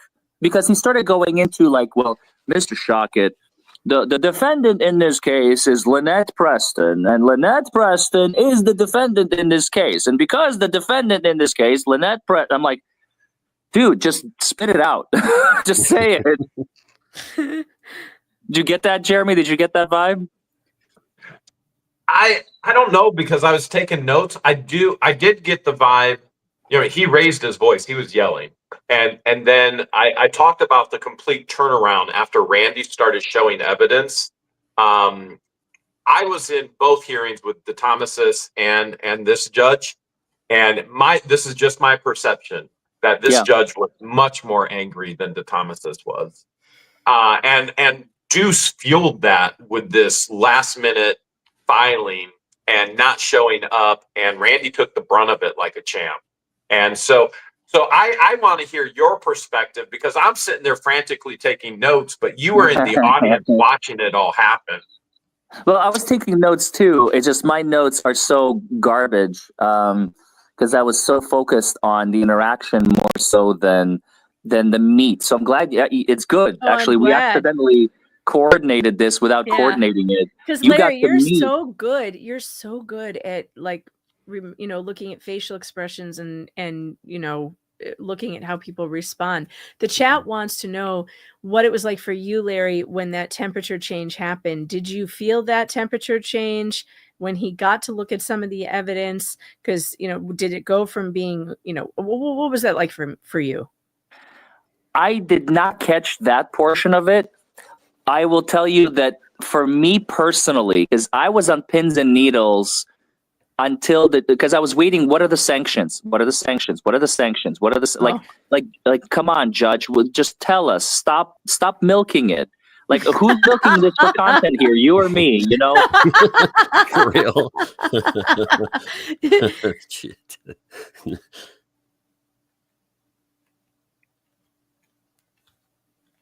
We didn't lose you, did we? It should have lasted maybe, I don't know.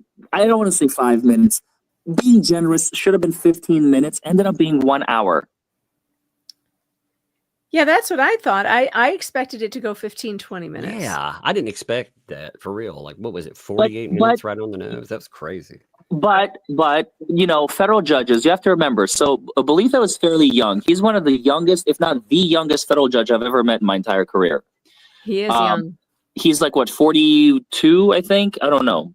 He might even be younger than that. He's young. So Can you he imagine how long it would have been if Deuce actually showed up and he lit into Deuce for everything? It'd been 3, 4, Oh, 5 man. hours. Yeah, if he had been Easily. there, it would have been longer. Yeah. easily 100%. I don't disagree with Jeremy at all. Because you have to understand, federal judges are not like state court judges. 3 things are going, and that they're different in this case compared to like the Thomases or any other, like Bev in Massachusetts, for those who follow the Karen Reed stuff that I've been posting. Number one, he's young. He's earning his stripes. Even though he's a federal magistrate, he still needs to earn his stripes. And if he goes too light, people are going to go, okay, he's a pushover, I can play with him. And he gets that reputation, his career is done. Number 2, again, like I said, it's federal court. Federal courts don't mess around. Rules, and then some more rules, and then some rules to the rules, and exceptions to those rules with some more rules. Yep. You have to follow them. You fail to follow them, you will get your suit thrown out, worst case scenario, or you're going to get slapped on the wrist, best case scenario. Number 3, Bolitho said this in open court. Jeremy will confirm. Please nod your head for yes, Jeremy, or shake your head for no. And blink twice if you need help. Blink twice if George has kidnapped you.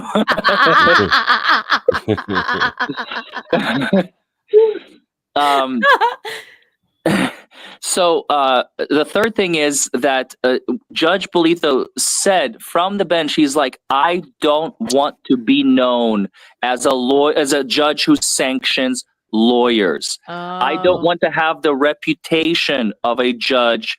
Jeremy's pulling up his notes. I like this. I like where this is going. This was part of the change in the atmosphere. This was after the evidence and the change in the atmosphere, where Judge Bolitho actually says, I allowed this to happen. I don't want to be this person. And so this was part of that transition that happened, but he 100% said that. Yes. Yeah. So he said, I am to blame. I am to blame for the happenings in this court. And he's like, I'll take responsibility, but you guys have too. And that's when the sanctions happen. And that's when everybody just, at least me, maybe I'm just hallucinating here, but I breathed finally, because I think I was holding my breath for 59 minutes and 30 seconds. And I finally was like, well, since the judge said it was his fault too, did he sanction himself? No. Well, I wonder, think it was enough that he had to go through all of Deuce's frivolous motions? Well, I think that's plenty of disciplinary action for the judge. Right. That's true. That poor man has had to read every word of that ridiculous crap. He said that Judge Bolitho, there was a point I actually kind of felt bad. He said, you made my law clerk, my law clerk who's sitting right next to him, read all of this and research all of this case law. Oh no. Like, come on, dude. And I was like, oh my God, Randy. And he tried to explain. He's like, but Your Honor, I can't just not respond. Yeah. But I think Bolitho insinuated, he didn't say this out loud, but again, as a practicing attorney, there's like this, honor among lawyers, whatever you want to call it. We kind of understand that there are certain things that you don't let it slide, but you're like, Your Honor, this is ridiculous. Just file one motion. Don't just respond to everything and be complicit. That was Randy's biggest mistake, I think. He didn't realize. I have a theory, Larry, and I think that he got like trapped almost by Bruce, because Bruce kept throwing everything like spaghetti at the wall. And I think his strategy was to keep Randy off balance, and anybody off balance like that can make a mistake by thinking, I have to respond to this, I have to respond to that, just because you don't want the judge taking Bruce at his word, right? You feel like you have to respond. And I understand why he did it. Yeah, 100%. So where did we leave off? I know we have to come back to the numbers, but you asked me about Proag Vici, and I've spent the last 45 minutes circling back. Well, that's okay. That's all right. Yeah, the original question was about Proag Vici, like what does it mean professionally if he gets his pro hoc vice status removed in Florida, Yeah. how does that follow him? Where does it go? Do his bars get notified? Is it like a disbarment in the state of Florida? Will he ever be able to practice in Florida again if he should try this? Those kinds of questions is what chat was asking. So here we go. 3 things are going to happen in the motion that will probably drop tomorrow. Number 1, the judge, first of all, the fact that the judge didn't even do this in open court for obvious reasons, because it's obviously not being recorded, it would be unfair for him to talk about a lawyer who's not even before him. He wants the lawyer who's not before him to know what he thinks and feels, number 1. Number 2, he has to keep a record, a written record. And number 3, he wants to make sure that the rules are followed. There it is again, rules, right? So number 1, in that order, what is he going to do? What does he have the power to do? Let's talk about that first. Number 1, he can strip him of his pro hoc vice status. He already threatened it. He has the power. He does not have to go to another entity or ask anybody else. Did I freeze? No, you're good. You're just popping a little, but we can hear you. I think, yeah, my phone is overheating. Oh my Lord. How is that happening? Because I'm live on my phone. Oh. I may have to switch phones in just a second here, but let's keep going. Let me know if it's becoming a little too sporadic, okay? Okay. All right. So number 1, he can strip. He has the power. He does not have to appeal to another entity or go to the Federal Bar Association, anything like that. He can just say, your pro hoc vice status in this case is revoked, sir. Period. Next, number 2, just like he did to Randy, he can sanction Deuce, sorry. Don't want to say his name. Because I'm trying to deprive him of any credibility whatsoever. True. He can sanction Deuce for, just like he did with Randy, for motions, and it's probably going to be, I don't know if it's going to go into like whatever. It could be double, triple, quadruple. The door is open. Like I said, we'll come back to that. This is a separate issue in and of itself. Yeah. But he can sanction monetary damages, which 100 billion% is going to happen. If he did that to Randy, what do you think he's going to ignore Bruce? Come on. Oh, no. So that much is obvious. Those 2 things I think are bound to happen, guaranteed. Randy and I both agree. We were in the back room with Jeremy and Chandler, and we kind of hashed it out. And Randy was like, he's done. As far as practicing in this case, he's done, and we both kind of agree on that. But anything could happen. You never know. Maybe he'll make Bruce's life so miserable that, which brings me to point number 3. And this I did not know. This is brand new information for me. I shared it with Jeremy at breakfast. And this is something that Randy shared with me about contempt of court. Did you guys talk about that yet? No.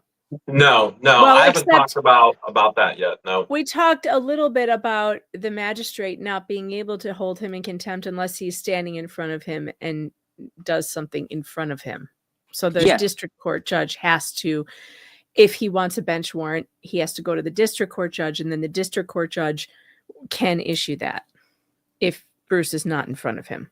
And to be clear, Larry, I haven't shared any conversations that Randy and I have had together. So anything that Larry is sharing right now, Larry is not a client of Randy. Right. And therefore, there's no client attorney privilege being violated or disregarded right now as Larry is sharing what he's sharing. And Larry can openly share. And Larry's just talking about federal court rules, which lawyers talk about all the time. And that has nothing to do with Jeremy's lawyer client privilege status. Sorry. Precisely. Okay. And of course, I'm not going, I am privy to very, very, very sensitive information, and none of that is going to come out in this live stream. So number 3, sanctions. So we talked about pro hoc vici stripping. We talked about monetary sanctions. Now we're contempt of court. Contempt of court is the actual arrest powers that the court has over individuals. The federal marshal. I mean, there were tons of federal marshals today. You know, they're crawling all over the place. It's a federal courthouse. It's expected. there's this matter, because the magistrate does not have power, like you guys already discussed. So you know the initial step. He has no power to sorry, I just had a brain fart. Issues. Contempt of court. Sorry, contempt of court. So contempt of court. He cannot issue a contempt of court because Bruce was not before him. That's why he wanted him there. Probably he wasn't going to lock him up. I mean, unless he started totally acting a fool and trying to talk over the judge. If you guys have seen my poll today, you know, those 7 possible scenarios, I had a lot of fun drafting that because I'm like, okay, you could show up and do this and show up and do this and show up and do this. I guessed right. I voted you for. guess? I guessed not going to show up. Not going to show. Was it 5, 6, or 7? Which one did you guess? I think it was the last one. 7, but he didn't send the federal marshal yet, so you're half right. But yes. Well, that's true. He didn't send the federal marshal yet. That hasn't happened yet. Emphasis on yet. Yeah. But based on his temperament today, boy, I'd be shocked if he doesn't. Yeah, this is coming from a licensed attorney, folks. I don't say things just to say things. You know, I also have a reputation to maintain. And this is the one thing that Jeremy and I 100% agree on. And that is when this case finally gets sent to the Gainesville federal judge, I like to call them federales. When this gets sent to the federale in Gainesville, that judge will look at the conduct and will decide what to do. And more than likely, this is what's going to happen. This is directly from Randy. I learned all of this a few hours ago. The judge is going to do the following. Number 1, he's going to schedule a hearing, a contempt of court, basically hearing. So Deuce is going to have to come down to Gainesville, guaranteed. So he escaped one only to be sucked into another much worse mandatory appearance. That's number 1. Number 2, after that hearing is scheduled, God forbid he does not show up, Megan, you are right and you win. Number 7 is going to happen. They're going to send the federal marshal to the last known address on his driver's license, and they're going to physically, forcefully procure him before the judge. Oh, God, I would love to see that happen.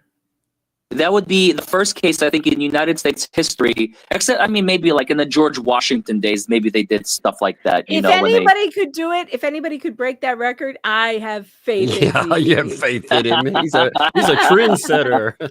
250 years since the last time it happened, and here we go. Wow, 2025 is the year. 2025.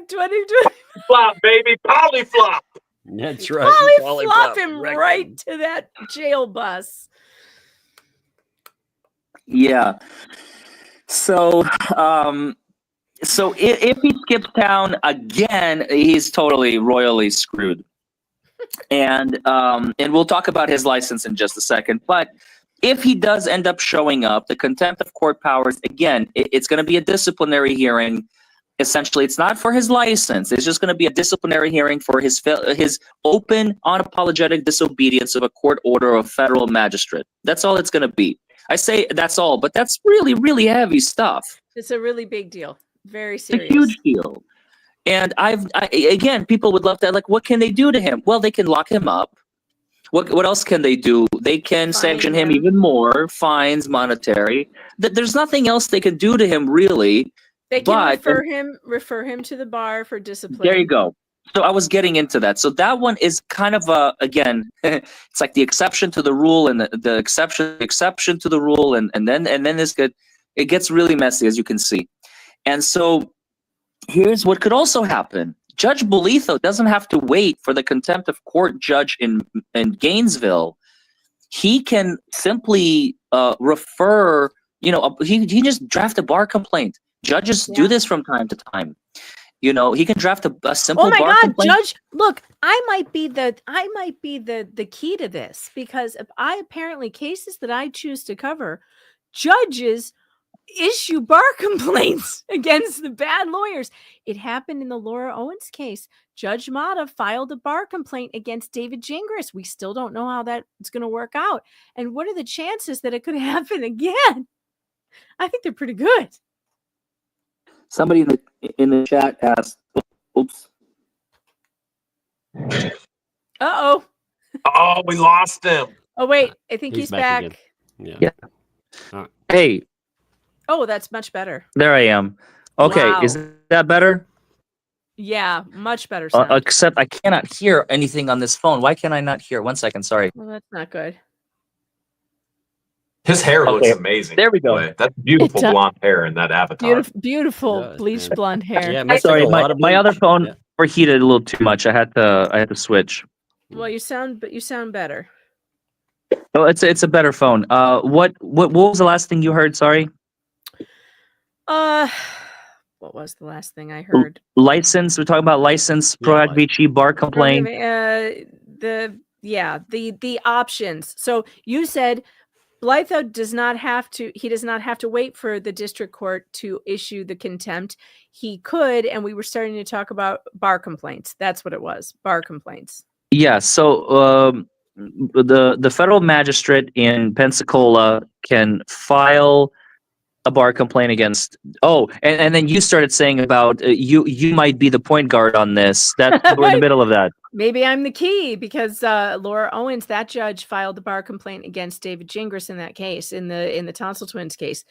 So you were saying that it happens rarely, but it does happen that a judge can file a bar complaint. We still don't know the outcome of that one. We do know that the bar complaint he filed against the judge went nowhere, got thrown in the garbage, but the one she filed against him, still out. Okay. Okay. So, So I mean, maybe this is just the way my luck goes, that I keep covering these cases where judges file bar complaints. I mean, you're following good threads. It means you're following good cases that are of public I have interest. a good nose for these Yeah. cases. My nose knows. Your nose knows all.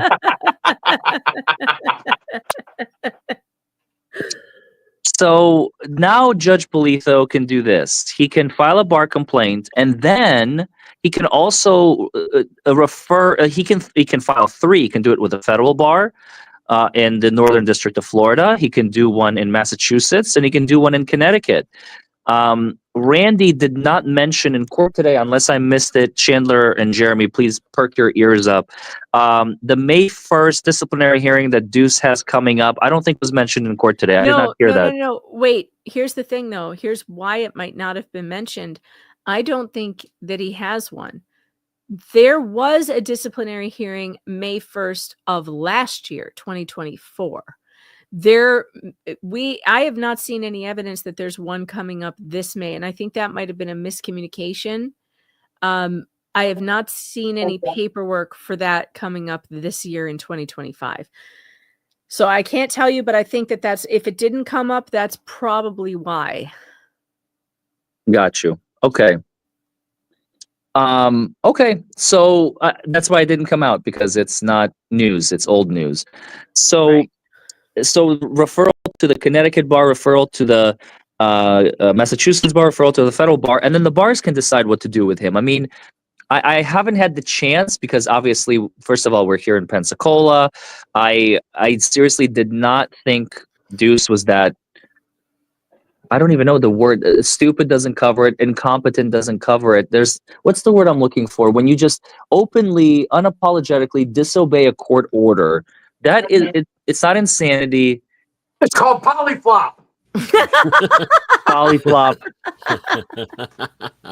Such a, being generous to call it a faux pas, is like, I think it's poetic to call it a faux pas because that's it's like too kind. That's too kind. It was an FU is what it was. Not a faux pas, but an FU. What is the word? I got it. I have a button for this. Don't get brazen with me. Brazen. To have such, this is not, brazen I also see as like having cojones. He does not have cojones. He has the opposite of cojones. He didn't show up. He's been castrated by his own hand. Biggest coward. Yeah, who does that, man? Like when the judge calls you in, even though I thought the judge was completely in the wrong in my case from 2020 that I talked about, I still showed up. Like you show up. Showing up is 99% of the game. Blatant disregard. I like that. Yeah, Maybe that's a good checking up. one. I forgot it's not just the four of us. I feel like it's just four friends talking. Like I forgot we have an entire Yeah, audience yeah, here. yeah. Flagrant. Ooh, Flagrant's a good word. flagrant disregard to the rules. I love that. Flagrant Defiant, disregard. Defiant. defiant, Reckless. reckless. Also, another chat. You are so great. The Yeah, chat they is are. so good. I like Patty. Stupid. Yes, it is stupid. But I like I love hubris. I think that works. hubris, avarice. These are all very good Yeah, words. avarice. Boy, I love it when the chat is like a thesaurus. Yes. So yeah, so Judge Bolitho can do all of this and more, and like what because we have no precedent of this arrogant behavior of just saying "f you" to a federal magistrate and not showing up, openly ignoring a judicial order that is very basic. Two orders. Disobeying two Yeah. orders. Wait, he Because failed to appear, and what was the second one? the first one was you will be at this show cause hearing. The second order was no, you may not get an extension. Oh, You were told yeah. you were to be here, and we're going forward, and you better be here in my courtroom because you're giving me these dubious reasons that nobody believes. This one time at band camp, nobody believes that. Get your butt into court. And he disobeyed that one too. Flagrantly disobeyed. That's two court orders from a judge. I'm counting them separately because they were separate orders. You know, we in the criminal world, oftentimes people get speeding tickets, and they forget about their court date, to throw away their citation, they lose it, they don't put it on their calendar, and they get something called an FTA BW. Now it's no longer BW because the federal the Supreme Court, I think, a few years ago said, okay, we're not going to issue bench warrants because people were getting arrested for like $100 speeding ticket, and that's just barbaric. So they did away with that. But if you have like a misdemeanor, yeah, you're going to have a bench warrant. The judge today, and Jeremy also, I don't know if you caught this part because he kind of skipped over like really, really fast, and he just kind of said it. I don't know if you wrote it down or if you heard it. I heard it because I know the language. My ears perked up. So see if you find this. He did not issue a bench warrant. I did not hear a bench warrant. I did not hear those words come out of his mouth, but I did hear him say, "I'm issuing a failure to appear." Yes. And he did. Yeah. And he did that. We have that document. He did that. Yeah. Okay, there you go. So failure to appear, what does that mean? Failure to appear is very basic and usually remedied very easily. Like in a traffic case, you just go into court and you say, "I'm so sorry. Can I appeal on this date? Is that okay?" And they're like, "Yeah, that's no problem. And just sign here and we'll see you next week." Okay, thank you very much. Bye-bye. But here, because the FTA, we call it for short, FTA, an FTA against a lawyer is unprecedented, like to this degree. Because again, I think now the more I think about it, I'm sure I could, if I really dug up and spoke to all my friends and at the courthouse, they'll say, "Yeah, I had an FTA because I was sick and the judge was mad at me, but nothing ever happened of it because I had a legitimate reason to be absent." There's never been an illegitimate reason to be absent and you're absent. Like, it's so crazy. So the fact that he issued an FTA, that is also probably going to be a fine in and of itself to like set it aside, I don't know. There's just so many. It branches out, as Jeremy said this morning at breakfast. And the chat pointed out, and I was actually writing it down myself. I think it's 3 court orders that he violated, that he refused to obey. He was told not to file anything before the April 3rd hearing, Yep. and he Yeah. filed like how Yep. many? 6 filings, 4, Yep. 5 filings for sanctions, and 2, 3 more filings before the April 3rd hearings. So that's 8 filings. George and I had a bet, and I was telling Larry about this at brunch today. George and I had a bet, and I said, "I bet you any amount of money he is filing again today on April 3rd." And George didn't say anything, but then Larry at brunch, he was like, I'll take that bet. Larry, you owe me. I won. Wait, sorry, I was talking to Chandler. What did I lose? You lost a bet that he would file today. The bet. Oh yes, you're right. You're right. I lost that bet.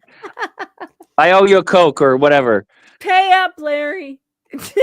I am totally down to clown. No, he's right. I was like, come on, there's nothing left to file. I wasn't thinking, and I'm like, wait a minute. Oh yeah, the motion to withdraw, dumbass. Like, Hey, we are square because Larry actually paid for our brunch. You paid for my Coke already. We're even. We're good. okay, all right. Yeah. I appreciate that. Your generosity is unparalleled, Mr. Hales.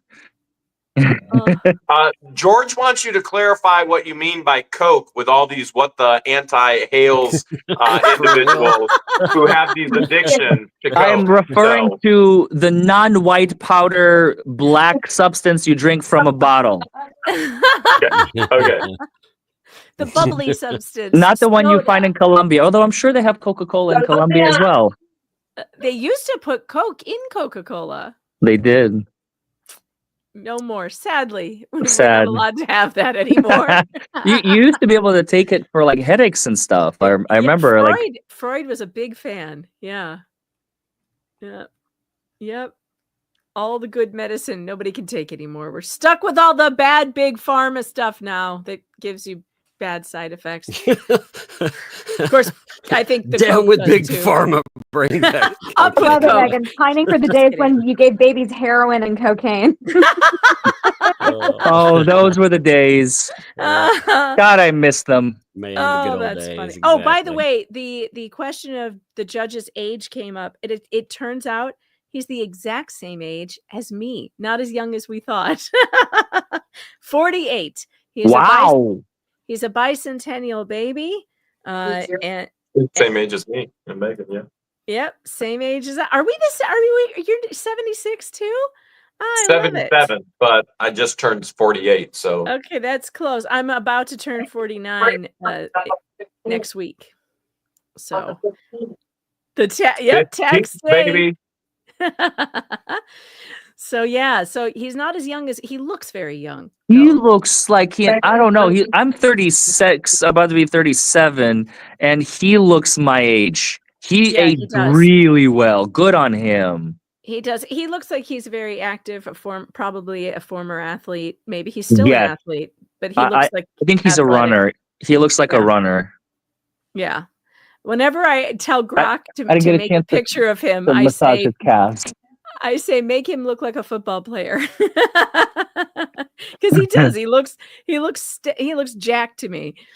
Yeah. No, he's a you can tell he's a good man. Tanya from Oz says this case will age him. Wait, Larry, before you go on, Jeremy made in his notes in his video that he did, he said that the judge went on a rant about how he knows this case number by heart.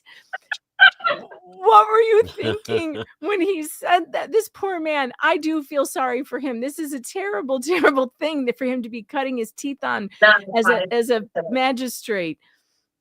He said, and I quote, in my average docket, I have about 50 filings.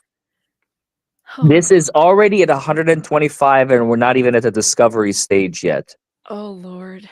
That's wild, man.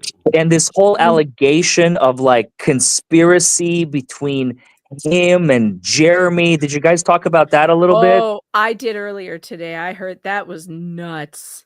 I don't know what is going on, what this judge is thinking. I mean, does he think we're like milking a court case for YouTube content? I don't know what his theory is. Wait, the judge said that? I thought you were talking about the ecosystem. He didn't say it.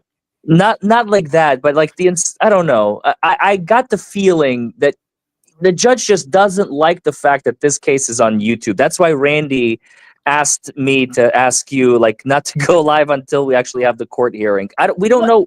This is all public. He can watch this stuff. What did he say that made you think that he didn't like the YouTube component? The 125 filings in this case already. Like, what is going on? You guys are clearly, you have an agenda. I don't know what it is. He never like openly said anything. Jeremy will confirm. There was never like a point the finger at Randy like that. No. But he he never was said like, anything like that. So Larry's inferring that maybe that he's thinking those things because there's so many filings. But let's get real. The reason there's so many filings, Deuce, and then Randy has to respond. Well, Deuce, and and there's then been that Randy has to respond. accusation. He's exactly. he's hammered that accusation so much in filings. So, yeah. Right. Yeah. Yeah, it's like gaslighting. It's Yeah. a gaslighting tactic where if you say a thing enough times, it becomes true or it feels true. And I don't think that there's any truth to any of that. And by the way, anyway, besides which, I do get the feeling that these days judges, and not just this judge, judges that I've seen in high profile cases, they are very used to the regular media. They're used to the pool cameras. They're used to the court reporters who come in for 2 hours a day, go away, write their story, come back the next day for 2 hours. They don't stay there for 8 hours. They're very used to that kind of reporting. What they are not used to is gavel to gavel, detailed YouTube coverage. And they don't like it. They do not like it. And they see it as a threat. They see it as a circus. They don't view CNN or Court TV or Law and Crime or even that idiot, the one who causes all the problems, the blonde, you know, the true crime one. She's Nancy Grace. Oh God. Yeah. They don't, they view them as like legitimate media, but they view YouTube as illegitimate media. And there is a bias against what we do. We've been fighting this. Tug could talk about this all day long, from the Johnny Depp trial, the Rittenhouse trial. Mainstream press goes after YouTubers constantly. And now we have some judges going at like making defamatory statements about what it is that we do.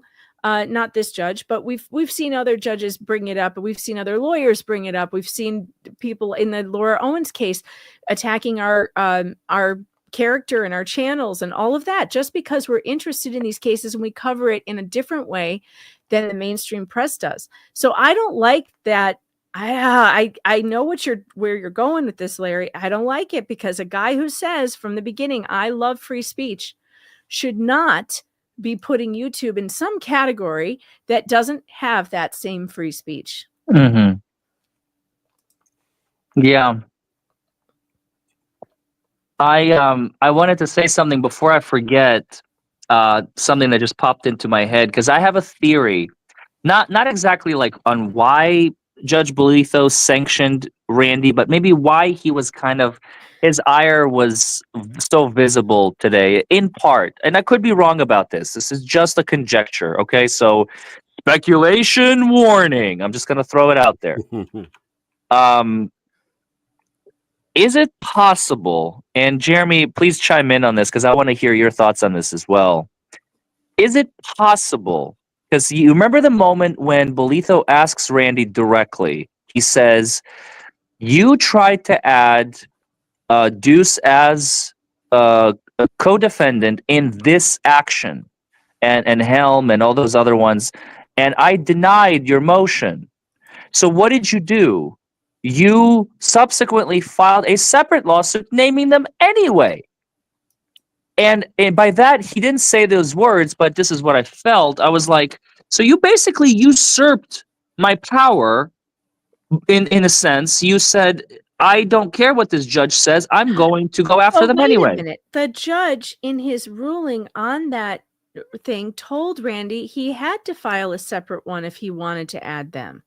Yeah, so I have a different perspective on that, because the judge told Randy, he said, do you remember what I said when you wanted to add him to the lawsuit? And Randy said, yeah. You said, how would you feel if he did that to you? And the judge goes, yeah. And then I told you had other avenues. And Randy went, and that's what we did. We went the other avenue. And the judge goes, correct. And then Randy asked, well, is it appropriate to talk now?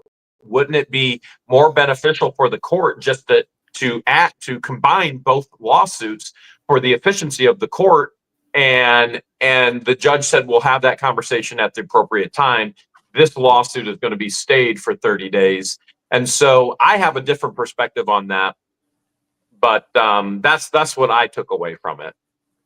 But you remember that moment when he was like, you know, you asked them to be added as defendants, and then you turned around and filed a lawsuit against him. He appeared like he didn't like that. So what was that about, do you think? But Randy even said, we did exactly what you told us What to you do. said, he told him that it's literally in his order. Okay, Denying- fair. Yeah. And the judge went, yeah, you did. Okay. All right. So I stand corrected. Maybe I forgot about that piece. So thank you for filling me in. So okay, where did we leave off? I think I was almost done with the license Okay, situation. I was Disbarment writing and- it. You were at failure to appear. So we were talking about that. I was taking notes. So he did the failure to appear. He did the failure to appear that happened in court. Jeremy confirmed that. He heard it. I heard it. Chandler heard it. Randy We've heard seen it. it. He put it on the docket. Oh, sorry. Oh, right. You did say that. I didn't have a chance. Okay. So now, so as far as his license, let's talk about his license. That's another big topic, and then we'll come back to the sanctions, which is the most fun part. And we still got to get to the 4,000, the money. That's part what as I'm well that talking. Megan Yeah, wrote down. that's the sanction. Yes, sir. You got it. So the license. I mean, because it's such unprecedented ground, a direct violation of a court order to appear, which is a basic thing, requires travel with no excuses that he's got that are seemingly legitimate. I think any bar association could be like, look, 6 months suspension minimum. I don't think it rises to the level of disbarment completely. Based on like historically, what are the things that get lawyers disbarred? It's up there, but it's not. I wouldn't say it's a complete like. You know, when you said, remember the Florida case, Jeremy, and Megan and Tug, you guys remember the Florida case where they set this lawyer up, they got him super intoxicated, and then like they gave him a DUI. They made him drive, like they forced him behind the wheel in a way, and were like this woman he was taking home was with a paralegal who worked at this law firm, and he ends up getting a DUI, and it turns out that they were just trying to. He was a partner. They were all partners in a law firm, and they tried to like squeeze him out, and like 3 lawyers got disbarred after that because they got I caught never in heard this. that story. Yeah, but I'm on a live stream and I'll send it when I'm off the live stream. I And never this- heard that one. That's unbelievable.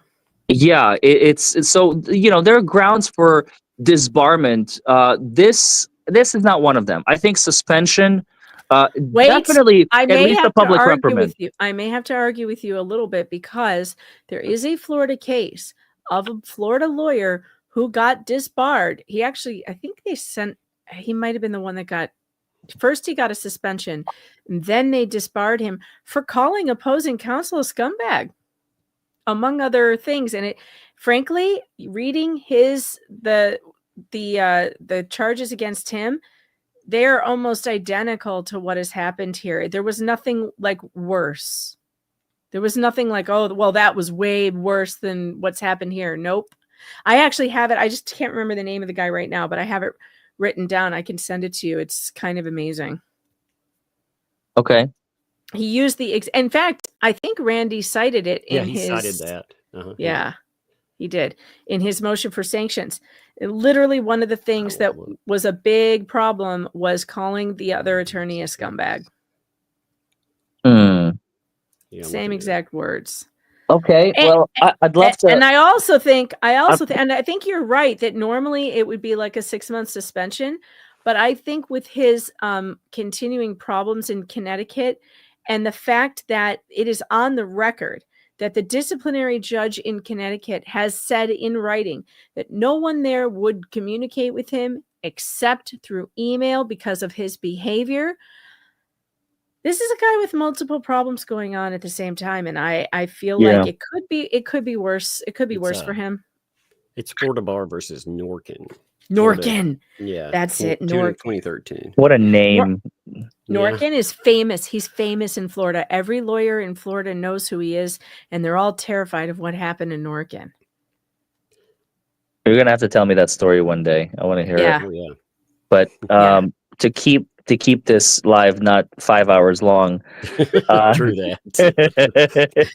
I know I'm getting really tired. Me too. And I took a nap. I just crashed everything. Like after the hearing, we were planning on going to the beach and having I don't know if Jeremy is a drinker. I'm not, but like having some, virgin pina coladas or something with Randy. And I was like so hyped. And the minute we got to the car, I was like, I'm about to pass out. But I've also been up since 4 a.m. But anyway, disbarment, again, I will agree to disagree, Megan. I don't know. I know one thing for a fact. Florida is one of the hardest bars to get into, if not the hardest, because everybody wants to practice here. Everybody wants to live on the beach. And it's also the easiest bar to get kicked out of for that same reason. It's like the military. They look for any and all reasons to get you kicked out if you screw things up in your life. And so, but he doesn't have a Florida license. He has a Florida Pro Act Vici, which I think is unequivocally going to get revoked anyway. But the federal license, okay, sure, they might take it away. They'll say, because you have to be in good standing when you fill out a federal application. It just costs money to get it. I can get admitted to every federal court in the nation tomorrow. It's just going to cost me a few $1,000s. It's like 100 here, 200 there, 400 there, 500 there. And then I'm admitted in every northern, southern, western, eastern, middle district in the United States of America. Now, I would never do that. I don't need that. That's useless. I'll just have a bunch of certificates. Unless I'm actually practicing there, there's no point. But to lose, now he's going to have trouble getting, because one of the questions that they ask is, are you a member in good standing? And can you please attach a member of good standing from your bar?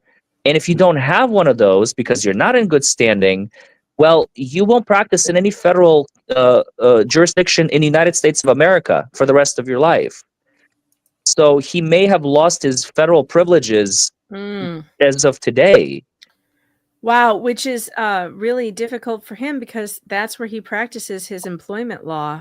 Allegedly. What has he done? I just don't. I think when he went on the two fleas, as you call them, or whatever, I don't watch them. I have no idea what their channel is. I don't care. Oh, you're better off for it. Yes. Don't even bother. The only reason to watch them is to screen record for evidence in court against them. That's Other than that, it ain't worth it. No. Respect. Okay, so I'm not missing out. That's good to know. But gosh, why did I bring? Oh, because he went on and he said, I don't want to practice law anymore. Well, that's definitely going to happen probably pretty soon. And so that, and then that referral is going to be sent also without even having to file a bar complaint. I think a magistrate or any judge can just send a referral like, look, his Pro Act Vici status has been revoked. Here's the reasoning. Here's my order for the justification. Here are my sanctions against him. Here's a copy. Enjoy, Massachusetts and Connecticut. And then they get to decide, like, wait a minute, this guy is like cuckoo. Like, we need to do something about it. And who knows, they may go as far as to get, disbar the man who absolutely did it by his own hand. And I feel no sympathy for him. The 1 ounce of sympathy I had remaining was flushed down the toilet with the deuce after he called me out in his latest motion saying, I am profiteering wrongfully and I am embellishing and attacking judges. All of that is true, but he said I'm scamming people. He insinuated that I'm lying to people. Which I'm not.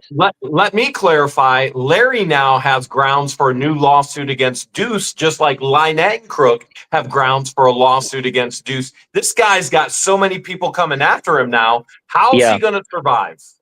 Well, the theory is that his big plan is that he's bringing a huge lawsuit against all of us at the same time. My guess is that he will claim that we destroyed his career. But it's so bizarre because we can point to him doing it himself. This is all actually, it's even dumber than that, because remember when he wrote that open letter to Larry Foreman? And he was like, you all can't hurt my business. You haven't done any damage. So good luck with that one, Well, how about the other letters that he wrote begging us for coverage Yeah. and begging Yeah. us to change our opinion. And that's when he would okay our coverage if we would give his client some positive press. I don't know what you call it where you're from, but where I'm from, that's called astroturfing. And I don't have anything to do with that. I'm an honest journalist, and I tell you my opinion, the one that I have in my brain, and not something that somebody else has told me. Not him, not him or him. I have my own opinions, and nobody's going to tell me what to think or say. And that's what he wanted to do. He said we would be safe from a lawsuit if we would stop covering his clients the way we were covering them. And we should just let him on the show to tell their side of the story. Yeah. Good luck suing me when you have said things openly like that. Yeah, And but we have the now- recordings. And now who's getting sued?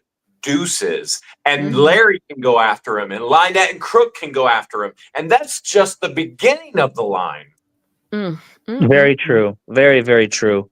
So I'm keeping my options open. We'll see what happens. I think his smartest move right now, I mean, I understand that Tamara, his wife, she has family in Armenia. Maybe they can just move to Armenia and start a new life there. I'm not joking. This is the best plan for him. Wouldn't that be a flight that you can't leave the country when you're under After he investigation? resolves his issues in Gainesville? I mean, like once I actually was one of my guesses is that he might be a flight risk right now. I mean, he thinks he can just duck out of this and he won't get sanctions. What if he gets on a plane and heads to Armenia? Like what? I wouldn't put it past him. I mean, they're gonna seize his house. He won't be able to sell it. They're gonna put a lien on the house and whatever personal property he's got, vehicles. I mean, it's all gonna be seized by the federal marshal at that point, and he's gonna have a warrant. It's not gonna be an international warrant. Interpol is not gonna come after him. It's not gonna be that crazy. But but he will never be able to. The minute he lands, sell his house anyway. If you've seen his house, that thing ain't gonna sell regardless. I mean, like he won't be able to come back ever to the United States of America because there'll be a 007 after him. Because then there will be a bench warrant. It's no longer an FTA. It will now be a BW, and it will be a bench warrant. And the minute he lands on American soil, when he goes to the airport, they'll be like, "Wait, you have a bench warrant. You're under arrest, sir." So, damn, that's like worst case scenario. I didn't even think of that until we just opened this can of worms. Oh Lord. Yeah. So where did we leave off? I'm trying to finish and I can't. The last thing you were going to talk about was sanctions. That's the last thing. The $4,000 sanctions. So we finished the license. Yep. Let's talk about sanctions. Megan says disbarment. Larry says a 6-month suspension up to disbarment. That's where we left off with the license. And Jeremy, what do you think? I just think he deserves disbarment. I'm not saying I think that will happen. I'm saying Florida is known. Florida is really rough. And so I think they will throw the book at him, and all they can really do is take away his pro hoc vice and then send him to the other bars, right? They can't. Yeah. Okay. No, they can't. Yeah, go ahead, Jeremy. Well, here's my theory.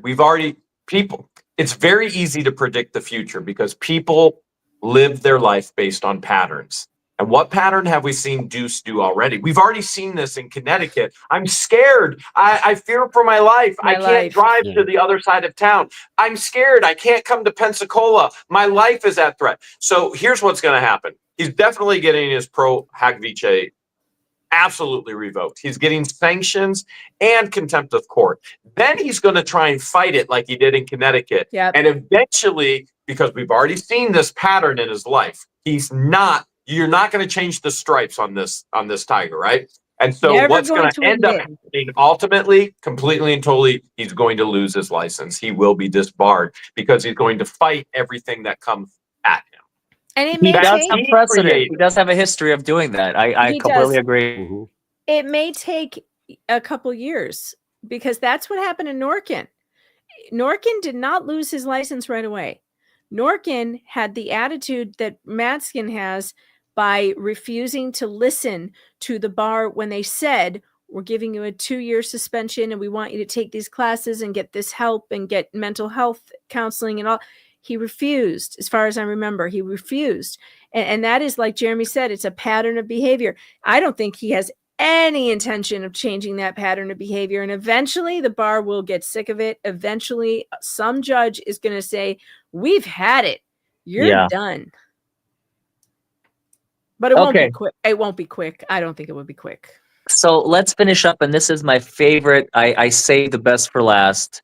The icing on the cake. You know, we talked about contempt of court and the possibilities. We talked about fleeing the country and Interpol not coming after him. We talked about license situation. Now let's talk about dollars and cents. Mm-hmm. So as of 2 p.m. today, local time, 3 p.m. Eastern, Randy was sanctioned $4,000. Chad already knows. You guys talked about it ad nauseum. We won't rehash it. I will add to it, and this is fucking amazing. I didn't even think of this until Randy said it in the back room, and the minute he said it, you can ask both Chandler, who's actually sleeping already, and you can ask Jeremy. I just lit up when I realized what Randy was trying to put down about the sanction. So Judge Bolitho has the power to sanction both Randy and Deuce. He decided that he's going to sanction Randy $4,000. He said it in open court. What does that do? This is where I failed to kind of like grasp it right away, and Randy filled in the details for me. Randy said, think about it, Larry.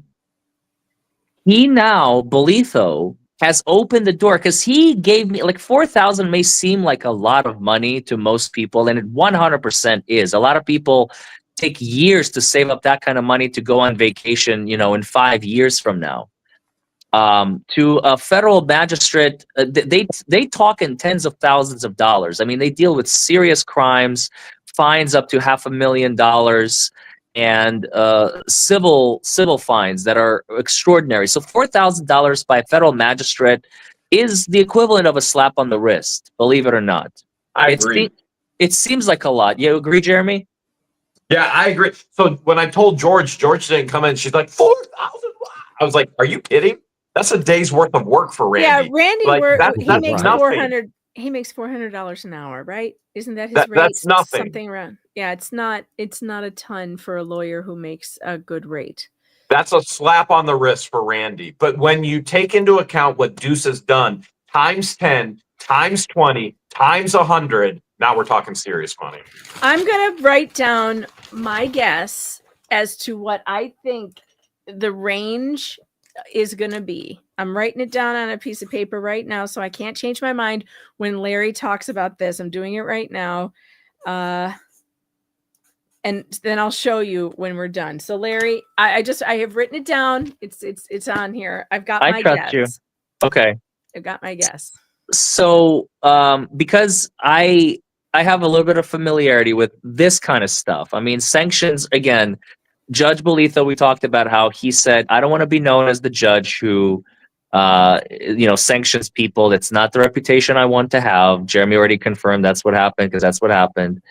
And the judge he set a precedent in this case. What did he do today? Today he said, I am punishing you, Randy, because I said I was going to. And now it opens the door for, in his order tomorrow, presumably, or Monday at the latest, Bolitho is going to rip the guts out of Bruce. And this is where Jeremy and I are in 100% agreement. Because the slap on the wrist, Randy, not only did he not deserve sanctions, this is where we also agree. I don't think Randy should have been sanctioned today. But just if he had done the following, let's say he would have been like, look, I was going to sanction you, but I'm not. And then he would sanction Deuce like $5,000 or something. And then you'd be like, well, that's fair because I didn't sanction Randy. But now he sanctioned Randy for $4,000 and he can sanction Bruce. I think my number, I have my money on $50,000. Wow. I've done a wide range Okay, my number, maybe this is unfair, but I went with a minimum and a maximum number. So Okay. I think the minimum amount is 16. Oh, you can't even see it. 16,000, maximum 68. That's a good range. That's a really good range. That's my guess. I'm pretty good at this. I have court prognosticator skills. But minimum 16,000, maximum 68. But it would be really poetic if it was 56,000. Oh my goodness, wouldn't that be amazing? Yeah. God, if he got hit with that amount of money, woo, man. So that's what I was saving with the best for last, because like I'm telling you, it's poetic. You're right, Yeah. and the 56 is poetic, and it's the whole thing. He set it up. Bolitho is an extremely talented judge. I saw it today. He's like, I know what I need to do to protect, because Randy said this, and I know this, and Jeremy knows this. Judges don't like to be overruled on appeal, because Deuce can go and appeal it and say this is wrongful, shouldn't be. Da, da, da. Now the chances of successful appeal have dwindled down to as close to zero as you can get by sanctioning Randy in open court for his appearance and disobedience, mildly speaking. Now an open, unapologetic disobedience and filing of frivolous motions and the continuation of filing frivolous motions and now the judge can be like, all right, your ass is grass. You pay up. Cough it up. You made my law clerk work. You're paying his yearly salary. You made him work for a whole year. You're going to pay his yearly salary, basically. That could happen. I mean, he could be taking into consideration the people who have been inconvenienced and have had to do overtime because of this case. I mean, who knows? Who knows? But I do think the minimum, I don't think we'll see him get sanctions under 16 grand. No way. No question. I think that's too low, in my humble opinion. I do too. 25 to 50 is my range. But if he treated him, the way I came up with 16,000 is if he treats him exactly the same as Randy, which he shouldn't, because Bruce has done way more. But if he didn't show up. And he didn't show up. But let's just say, because he doesn't want to be known as the judge who sanctions, and if he just wants to be done with this, and he just takes the motions he named that he was mad about, and you times that by 2, that's $16,000. That to me, that would be way too low. To me, that would be unfair, and it would not be fitting the crime. However, here's the fun part. I think it's very, very worrying. It should be worrying for Bruce that the judge said that thing that he said about the what was it? Oh God, it was just in my head, but it was such a red flag to me. You guys were talking about it, that he said, crap. Oh no. And it just went right out of my head. It's too late. I'm too tired. I got 3 hours of sleep last night. But there was something that he said that made me go, oh God. Oh, that he should have done it earlier. And that this is his fault. Yeah. Because this is dad speak. This is like when you do not want to hear this from your dad. When your dad says, your behavior is my fault because I wasn't hard enough on you in the beginning. And then he takes his belt off and you're like, oh my God, now what? I only took away your television and I should have washed your mouth out with soap and beat you. And that's how this is coming across, is like, I should have done it earlier, and now I'm doubling down. It's gonna be bad. So buckle up. Buckle up. Somebody in the chat just asked, does his LLC protect him? Absolutely not. No, you cannot escape financial sanctions by a court in any way. I mean, I don't even know if they're discharged in bankruptcy. I never had to look into this. You guys can probably find that information out, but even if he files for bankruptcy, he may still be liable to the court for every dollar. And if you fail to pay, that's jail time, 100%. In state court, they give you a rate of $100 a day. I don't know what federal court does, but if it's the same, let's say it's $50,000, it would be, 50 days in jail? Wow. Well, and also you're talking about an officer of the court. As a litigant, if you have a judgment against you and you're bankrupt, you go bankrupt and you can't pay it, it's a different thing than being an officer of the court, right? Am I right about that? That's what I'm saying. I have no knowledge because I've never looked into. I've never had a situation like this. We've never had. No, I don't think anybody has ever had a situation like this. Oh, this is a wild case. That's what I tell people all the time, man. You know, I'm like, you got to see this case. This case is It's trend insane. setting. I tried to get, like, when we had the Thomases, I tried to get the my local. You guys know Fair and Balanced? Oh Mhm. yeah. Yeah. Farron from the Johnny Depp trial. Yeah. She was course. working at W blah blah blah whatever in Lexington, and I tried to get her on the story, but her director wouldn't go for it. So Oh, that's too bad. because they're like, anytime they hear, I should have sold it differently. Now in hindsight, 2020, I should have been like, judge, filibusters a courtroom, doesn't let lawyers speak. Sounds way more fun than corruption in Levy County, because corrupt judges are a dime a dozen. As disgusting as it sounds, nobody cares about corrupt judges, but judges true. filibustering a case, that's unheard of. Judge litigating a case. Litigating, oh yeah. Let's for the viewers out there, where Deuce puts out this frivolous filing, two of them saying, "I'm scared I'm going to be arrested." This is all coming full circle on him. So he tells the magistrate, "I'm scared of being arrested." Then he doesn't show. Now he's going to have sanctions. My guess is roughly 50,000, right around there. We already know Deuce doesn't have any money to even pay the deposition company, the process servers. He has nothing. He has nothing. So here's the thing. He doesn't show. He's getting massive sanctions. He can't afford to pay them. Then he gets the contempt of court. Because he can't pay the sanctions, which he did to himself, he is now going to have an arrest. So we got full circle. I'm scared of being arrested. And now he's going to be arrested. He manskin fested it into the universe. He probably bluffed. Infested. He manskin fested it. Oh, shit. He told the universe the thing he didn't want, and that's something you should never do. You should never put those. The Bible says that the power of life and death is in the tongue. Be careful what you say. Be careful what you speak over your life. Saying things like, "I am scared to be arrested," does not put out the energy you think it does. and I believe he sealed his fate of being arrested now. I do too. Yeah. Do too. I really do too. I think it's coming. Yep. I really do. Highly doubt that suddenly he's going to wake up tomorrow and go, "I've seen the light. I see the reason. There I it am is. going to change my ways." Heretofore. Yeah, I doubt it too. Guys, I gotta go. I'm falling fine. asleep in my chair. I'm sorry, Tug. I can't hang Oh, out you're with you good, for man. Super You're Chats. good. You're Yes, totally we'll awesome, stick around. Megan. You're a trooper. 2.5 hours plus a Man. pre-stream. Oh my God. It was, and I had 3 hours of sleep last night. Literally 3. I couldn't sleep. And I don't know if You it were was too because- excited. I'm the same way. That's why I woke up at 4. Like I went back to sleep the other day. I've been waking up at 4 a.m. like every day. It sucks. I don't like it. I don't know what's going on with my body. But anyway, Uh-oh.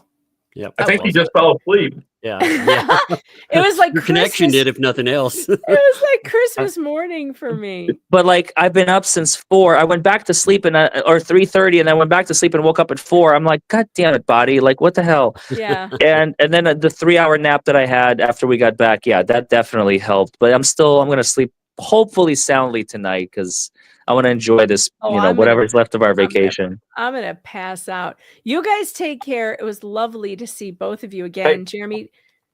Before you go, Yeah. please let me say this. Number one, I appreciate you, Larry and Chandler, for being there here with us today, and that meant the world to us. And then to Megan and Tug, your unbiased reporting of this news story, that means the world to us as well. And so I can't thank all of you enough. It truly helps us through these horrific times. And so from my heart and George's heart to you guys, thank you. Oh, that was very sweet, Jeremy. And we've really enjoyed getting to know you guys, and for sure, like, because Tug and I love, and Larry loves this YouTube community. We love what we do, and we love YouTube. And there has to be, we have to follow these stories that affect YouTubers. We have to put ourselves in your shoes, and that's what I did. I put myself in your shoes, in George's shoes, and said, what in the heck would I do in this situation, and what would I want to be done for me? What would I want my friends in YouTube to do in this situation? I sure as heck wouldn't want them to all walk away and say nothing while my life was being destroyed, while my channel was under attack. And that is not something that I will ever do to any of my friends, and I didn't even know you, but I read this story. I saw what was going on. I interviewed you, and I was like, damn, this is terrible. And I maintain that position to this day. And it's been great having you guys come into my life, and it's been great connecting you and with other people I know in this sphere, like Tug and other people, because this is an important story, man. Yeah, it is. Mm-hmm. It's month 14 since we started covering it. You know, February of 2024 is when I got into this, and then I told Tug about it, I told Megan about it, and you guys looked into it, and you were like, "Holy hell!" Yeah. And here we are.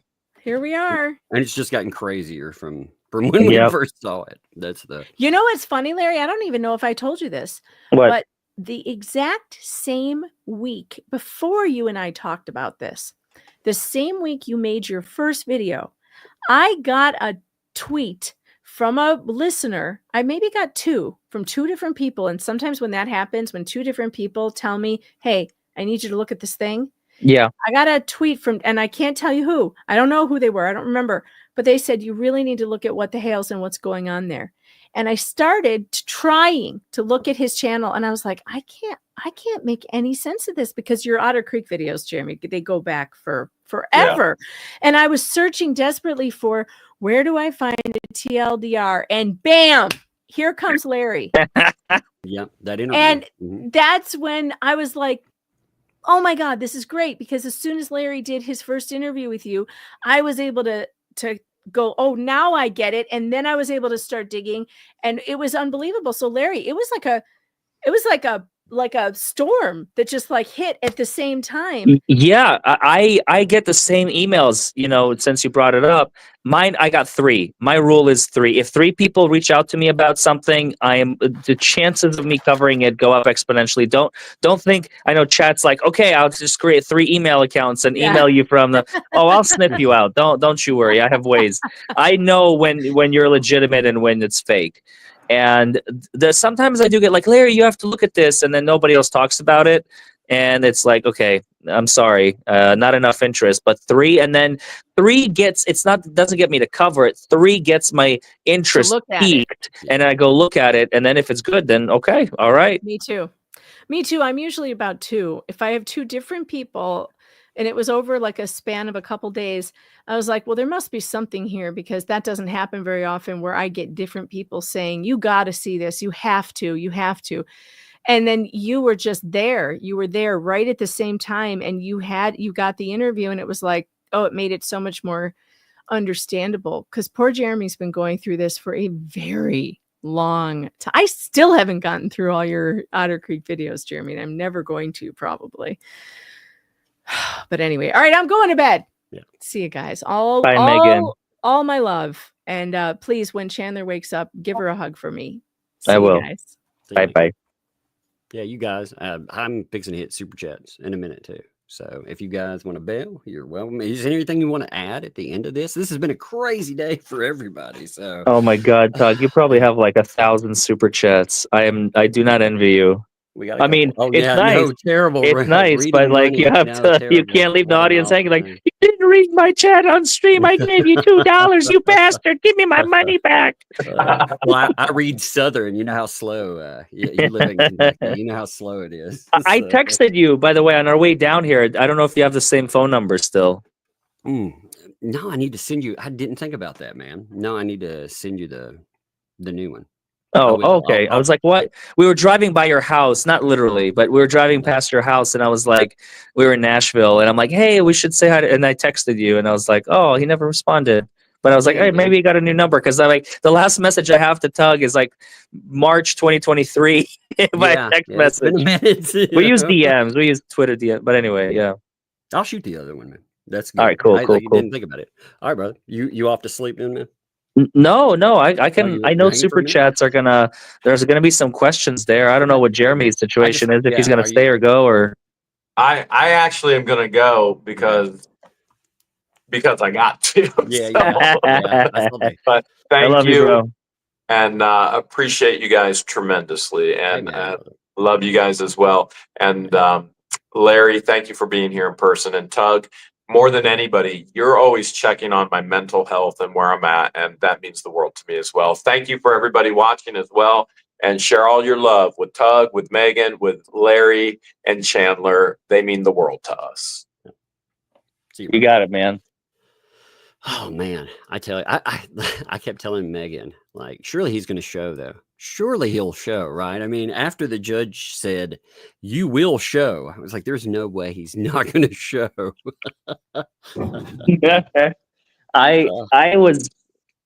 Look, I'm speaking as an attorney, obviously, and I'm like you. I'm like, he's gonna show. There's no way he's not gonna show. Like, yeah, look, everybody bluffs. You got your stupid little ego, Ducey. I get it. I understand. You want to go on 2 pleas and be the biggest swinging dick in the room, going, well, I'm disobeying a court order and I don't need to show up. And everybody's like, you go, Deuce, you go get him, buddy. But then when push comes to shove, you actually like, okay, well, I need to be there. Like, come on, it's a judge. Like, you don't do this. This is rule number 1.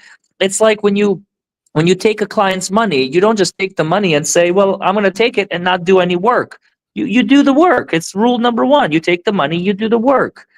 It's same thing here. You take a case, you show up to court. Like, there is no, it's 1 + 1, and for Deuce, it's like equals 7.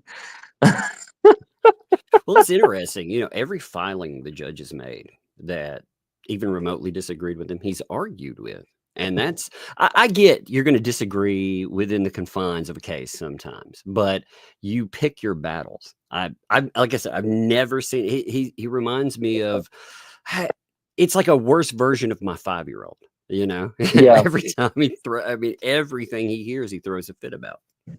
I think, and I called this out in one of my latest posts before I kind of almost retracted it, basically. I don't know if you've been following my channel. I assume nobody reads that stuff, but yeah. I catch your community post. I watch your videos. Actually, the only way I keep up with Karen Reed is through your channel, honestly. So. Oh, right on. Yeah, brother. All right, cool. I was just gonna say in one of my posts, but this still holds true even today. And Bruce, Deuce, if you're hearing this, I want you to listen closely, because this is my dad. This is my dad voice. If you have a problem, seek help, because if you truly have an issue, you need to seek help. People are depending on you. You have a family. You have 2 daughters, I understand, 15 and 21. You can't, whatever you're doing, whatever you're going through, you need to recognize if there's a problem, you speak it out. If it's drugs, seek counseling. If it's mental health, seek therapy. If it's check yourself in if you have to. Take a break from the world. I don't know if this is just you being you, or you have a screw loose and you don't even realize it. This is you can twist my words later and say he's accusing me of things. I don't care. I'm saying this to you from the bottom of my heart, with no empathy remaining. You clearly have something wrong with you, and it's not right. And people are dependent on you, and people need you to be in the right state of mind. And if you're not, you're hurting people. You're hurting yourself. You're hurting your family. You're hurting your clients. And it's wrong. It's wrong on so many levels. And there's a lot of resources for lawyers out there. Yeah. That's one thing about your profession that I've always found commendable. There is a lot of resources, because lawyers, man, you guys burn out at insane rates, man. Sure. We have the highest level of depression The second highest after dentist when it comes to what is it called? I don't want to use the S word. Self deletion. Oh yeah. Yeah, we're number 2 in along all professions. Dentist being number 1. Yeah, I always go. Hey, he should find a hobby. Actually, I go down to in Murfreesboro. There's a cigar shop right by the court square down there, and that's where all the lawyers, all the judges, they all go and they congregate, and they also help each other out. It's kind of a fascinating little thing to watch. You know, just a hobby or a hangout, anything, man. It's rough there. Anyway, I'm gonna hit some super chats. Yeah, here. I was just about to say, let's hit some super chats, man. And if you don't mind, try and find the ones that like I'll skip into questions. I'll roll down and then I'll roll back up and get anything else, you know, after questions there. And that way, you know, that way it'll work. This one, you know, is it legal for sanctioned lawyer to accept donations to pay the sanction bill? Like start a GoFundMe. If not, who follows up or enforces? I don't know. No, of course. Why not? What's the problem? Start a GoFundMe. If people are, if they like you and they want to give you money to help you commit, you know, stupid acts, then more power to you. I don't think there's any restriction on it, but how dumb do you have to be? But no offense. I think that's a violation of GoFundMe though, specifically if we're talking about, you can. Oh, their TOS fees. Yeah, I believe so. You know, I don't know anything about that. I think if you're found guilty of something, now I don't. Again, you're talking from the, you know, from law perspective. I believe TOS wise, where you know a court goes in and they hit him for something. I believe that is, but I'd have to check that. Yeah, I don't know. Man, I'm reading through each one here. Just give me a minute. While you're reading, I'll talk to your chat. Basically, what I think, what you're hitting on, and hopefully you do find it. If there's anywhere where it's like, there's a court fine imposed on you that for your, not like for a crime, let's say, but like that's obvious. I think you can't really seek that directly. And you can't be deceptive. You can't be like, well, I'm raising money for a new car, and it's in the reality you're paying your, you know, back taxes or something. So you can't do that. You've answered stuff like, hey, is he cooked there? You know, I was curious about this. What do you think, like if he would have shown up today? Yeah. Do you think it would have just been a sanction hearing? Like both people would have got sanctioned and it's still continuing on the case, or? 100%. Yeah. So that's what I kept saying. This is like putting your kids in check. You know, you smack them down with fines and continue on the case. It would have been 4,000 for Randy, maybe 8,000, 12,000 for Deuce, and that's it. And they would all go home and keep on keeping on. But now Deuce has really screwed the pooch. So yeah, he's cooked. Can he work behind the scenes? Is it legal? No. I wonder about the. How did that work in the, you know, we're still in the sanctions portion. That all got held up with, the case that were involved in until it got dismissed. But I'm wondering, you know, can he be like in the capacity of a law clerk? Sure. But can he draft motions? Sure. To the whoever else is going to be. But I don't know if anybody's going to ever want to work with him. That's a different question. Yeah, true that. So process, new lawyer comes in. Actually, there were a couple of people who asked about this. New lawyers comes in. They just pick up right away from where everything left off. Yeah, absolutely. Easy. I mean, I say easy in quotes. They have to read a bunch of garbage, but then after that, hopefully it becomes easy. That's a lot of garbage, by the way. We've been putting them in Dropbox, and it is it is quite insane to look at this. You probably need to create a new account just for this, and they're like, well, "You are reaching your limit for capacity. You have no more room for documents. You need to upgrade." I had to go to paid. I actually did have to go to paid for the setup. Really? You know? Wow. Oh yeah, and just in paper documents, there was nothing else in there, and that's a lot of paper. Oh wow! Oh my god! People mention Mark Feather too. Is he glad he got out of it? Oh, yes, he's probably out. Yeah, I'm sure. I'm sure he's like, "Woo!" I'm glad. We were just talking about him in the car on the way out. Or excuse me, on the way from the courthouse, on the way back, and we're like, "Mark got out of this at the right time." For real, for real. I do wonder, have you been keeping up with all of this, like with the whatnot contract and everything? I'm not I don't sure know if what that was is. okay. Yeah, so Jeremy, for tortious interference, he has one contract that is mentioned for sure is with the company Whatnot. They're kind of like Okay. I'll compare them to it's an auction site. So Auction. Okay. yeah, and they're wondering about the turning over of that. If it is interesting if that comes up in the if it comes up in the other case, I guess all of them would have access if they went through, because they were asking about NDAs. See, there was the big issue about he doesn't want all of this stuff public, and there's a big issue about Deuce having the ability to leak this. He should be under an NDA. I guess with the new federal case, if he gets to that point, yeah, they know him be locked in. Yeah, I can't comment because I don't know what's going on. All I can answer, all I can tell you from this question is today was all about sanctions and where is Ducey. That's it. There was nothing else happening today. Yeah, they didn't bring up stuff like, hey, indigents, what about $56,000? Nothing. Absolutely Okay. nothing. That was the amount of money they've raised is mind-boggling, man. I don't know if you've seen the numbers. There was one donor alone that came out, and he legitimately, this was confirmed by these people.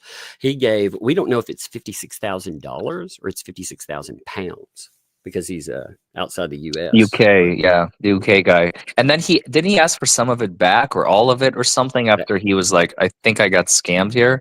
Yeah, well, he wanted accountability. He's still around, and he's getting more and more angry. So he's not yet, as far as I know, he hasn't reported it as fraud or done anything yet. But he didn't just call out some of the ecosystem over there. He called out John Cook. He pointed at him, and he was like, this guy right here, he's been talking smack to me, basically.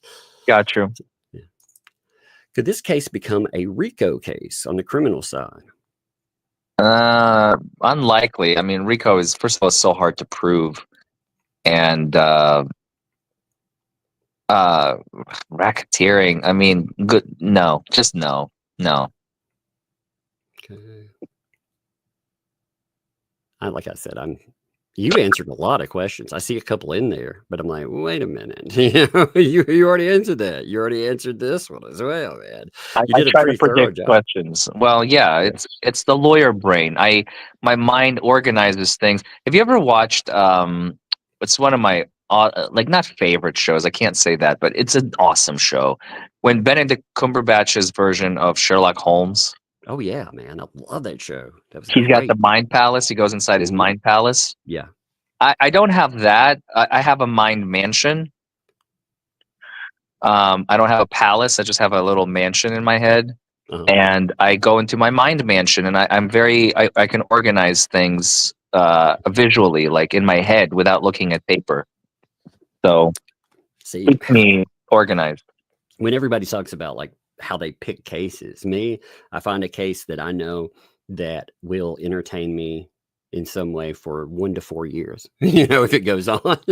So I'll get to know it so much that, any question that comes up, I should be able to refer to documents. Like we were talking about what documents came up for Randy today. I knew their numbers and that kind of stuff. But yeah, I don't have a place like that. I have a Dropbox. That's what I have. Yeah. Did Randy bring up the specifics? There were 5 items, like him being called clownsel or scum. Yeah. Did he get into those? Did he bring up the people that brought the eggplant emoji or any of that stuff?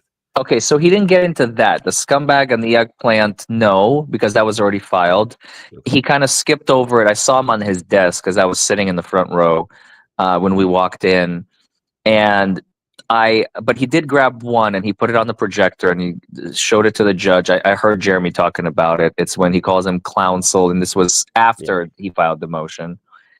So this was new information, but the judge was like, "Look, I don't like my time wasted." And Randy read the room very well. He's like, "Your Honor, I just want to show you this one thing. I mean, come on, what is this? I want you to be aware."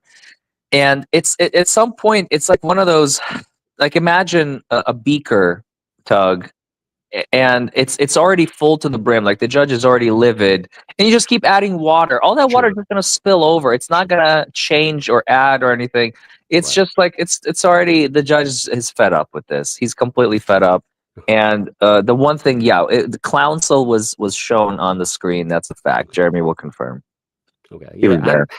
I do have to give Randy props for the filing that kicked all of this off. It did bring all of that stuff up. The filing number 96, where that set this hearing. So it set everything in motion, and I mean, basically, it set Bruce self-destructing. He from that, the stuff he would do, like he filed 5 different filings for sanctions. He just kept popping them off. He was supposed to answer, this show cause hearing, and instead of doing that, the same day he was supposed to turn it in, he was filling in new sanctions, and then he just copied pasted his his defense for the show cause. It was crazy, man.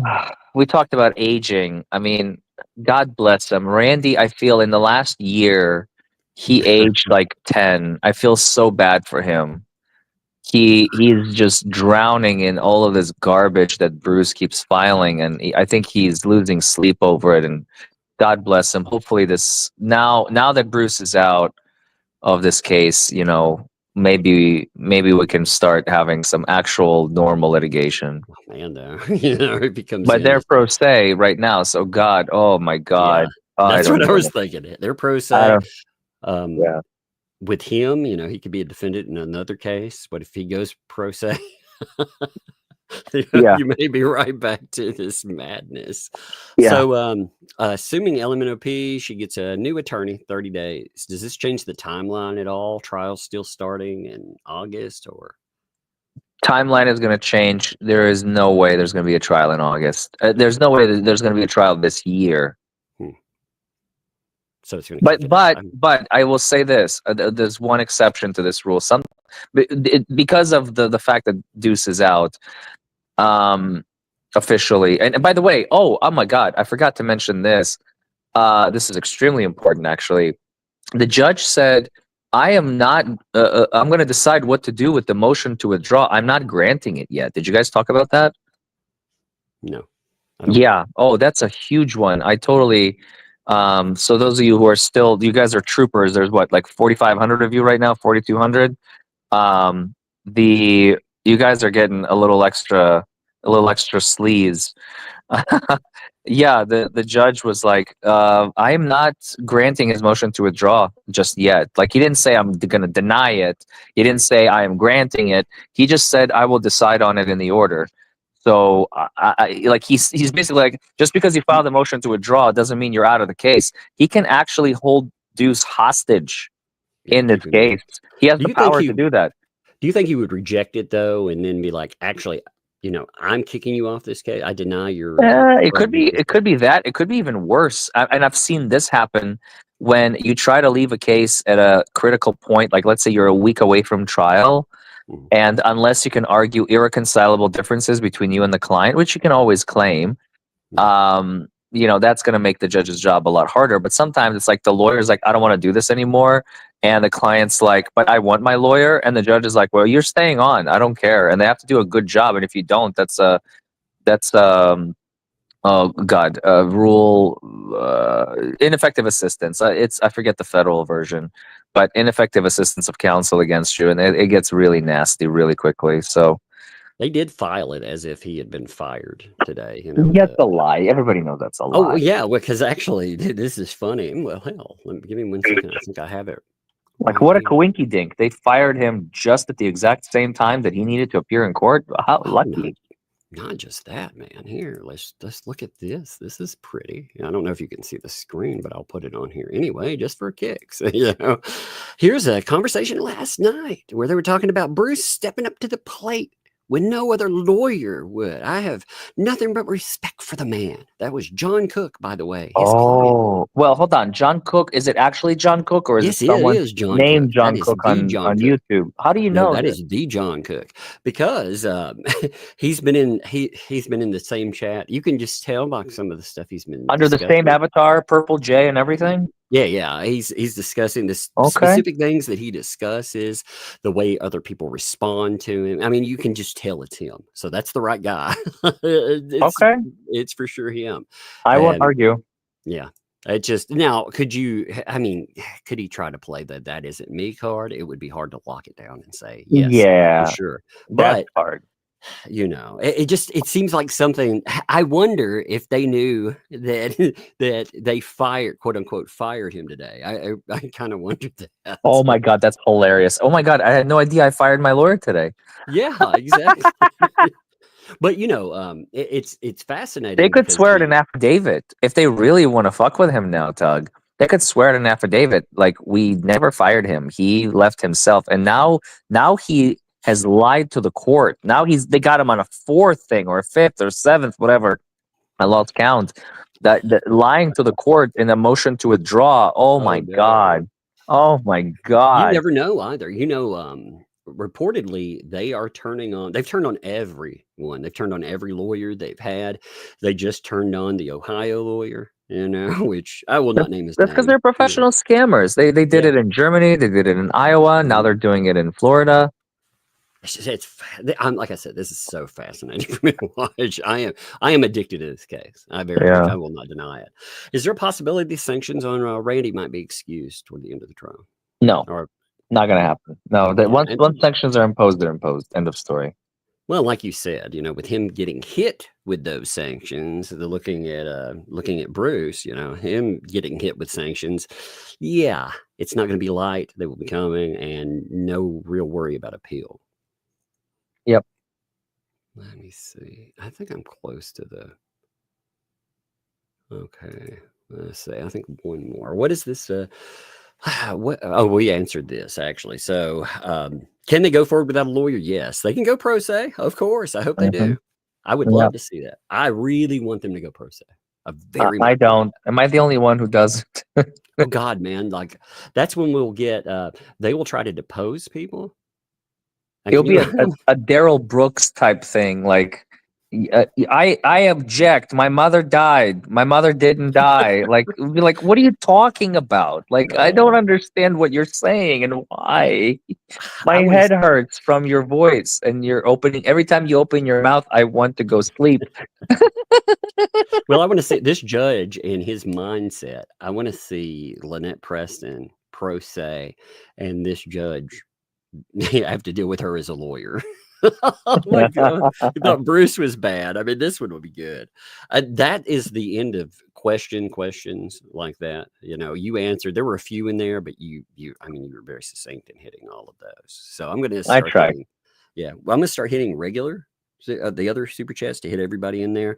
You are welcome to stay, but I know you're tired as well. I even one of your commenters in the chat, like, you both sound really tired. And I'm like, well, Tug has been live for 3 hours. I've been on for 2. I was on with Megan earlier too, Tailgate. And you were on with Megan earlier. And then we were in court and I've been up since 4. And yes, I had a 3-hour nap before I came on, but I need more sleep. It's been exhausting. Hey man, you've been on here a long time, dude. I appreciate you, man. You know, it's good to live stream with you. We will have to do it again, you know. Anytime. No, definitely. I don't come. I mean, now that I'm back, baby. Yeah. Well, and vice versa, man. You know, like, just if something comes up interesting or you want to catch this thing up, just, you know, if you're gonna live stream, I know you've been doing more video, less. I've seen your setup. You know, awesome, by the way. But if you decide to live stream, decide to kick it on this thing, let me know, man. Thanks, dude. Yeah, like the last time. Oh, Megan Fox says she's in the chat. She says thank you all. The last time I live streamed, well, I shouldn't say that. There was one recently, but like before that, it was like February 1st or January 31st, right? When I got sick, I had like the flu for the entire month of February. It sucked ass. because I was back in January, you know, getting my strength back after my grandfather passed on Christmas. And then I got sick and I was out of commission. And then I started doing videos on a regular basis in March. And my goal is 1 video a day minimum, 1 video a day every single day until the end of the year, December 31st, no exceptions.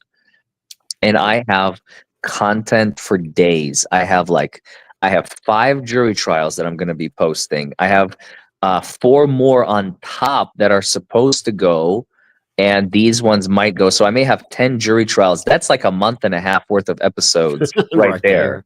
Right. So that's that. Then I already have Karen Reed in the hopper. I have I've been releasing episodes on the cross examinations of trial number 1. I'm still doing that from last year because that was the plan. But then, like I said, grandfather, the August to January were basically gone in my life. So, which I don't regret. Family comes first. Right. So now I'm playing catch up. Now I have like 7 months worth of stuff to do to catch up on, and then on top of that you have trial number 2. So I easily have 9 months worth of content, almost, you can call it already, like ready to go, and more will fill up as I go along. And it's just, my machine is not going to stop now. I am ramping up my YouTube. I'm going to get to 1 million subscribers by the end of the year. People apparently really enjoy my stuff. I don't know why. People listen. I have no idea why people watch.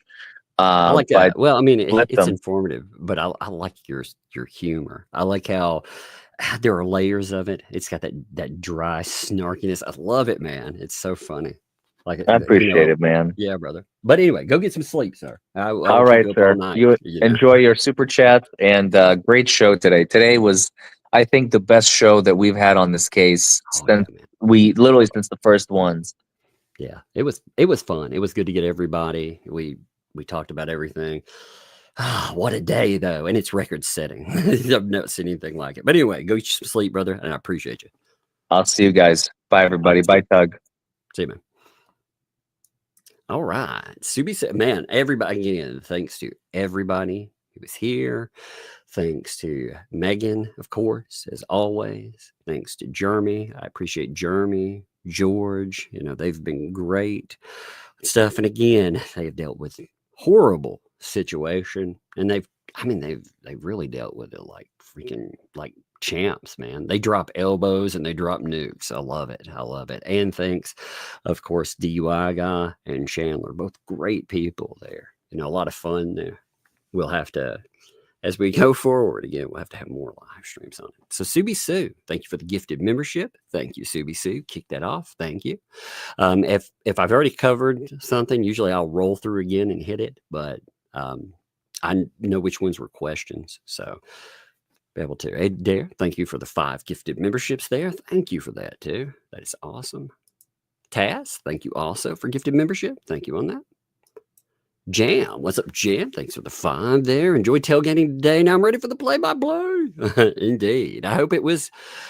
Was it everything that you all expected? I thought it was really good. If also, if you have not checked out Jeremy's video from today, I think we will. I'm going to digest everything that's happened over the day, everything we talked about, and tomorrow we will probably discuss some other stuff as well. You know, I think we'll have. I think we'll have fun with that for sure. Max Lab.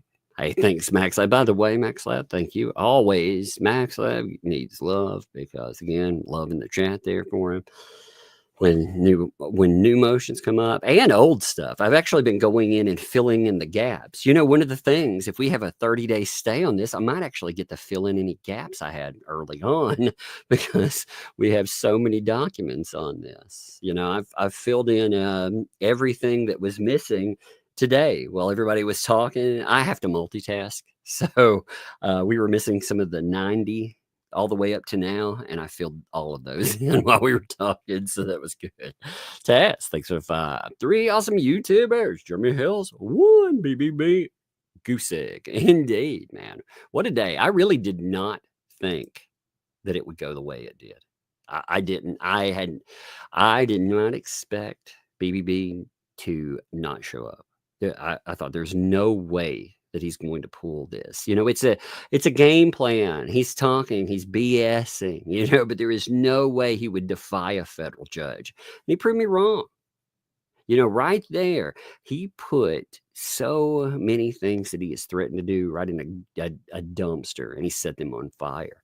Plus, he opened himself up for liability when it comes to Lynette and John Cook, for sure. And who knows, the ecosystem as well. If he's been making promises behind the scenes and saying, giving out legal advice. We saw a few messages. I thought, yeah, that's legal advice. That's not good. Especially you're not going to get sued. People got sued. Who knows what else is out there? We'll see. We will see. Wendy Bona, thanks for the 5. Hey, by the way, he said good evening to everybody. Tug, Megan, Jeremy, George, Mods, Chat.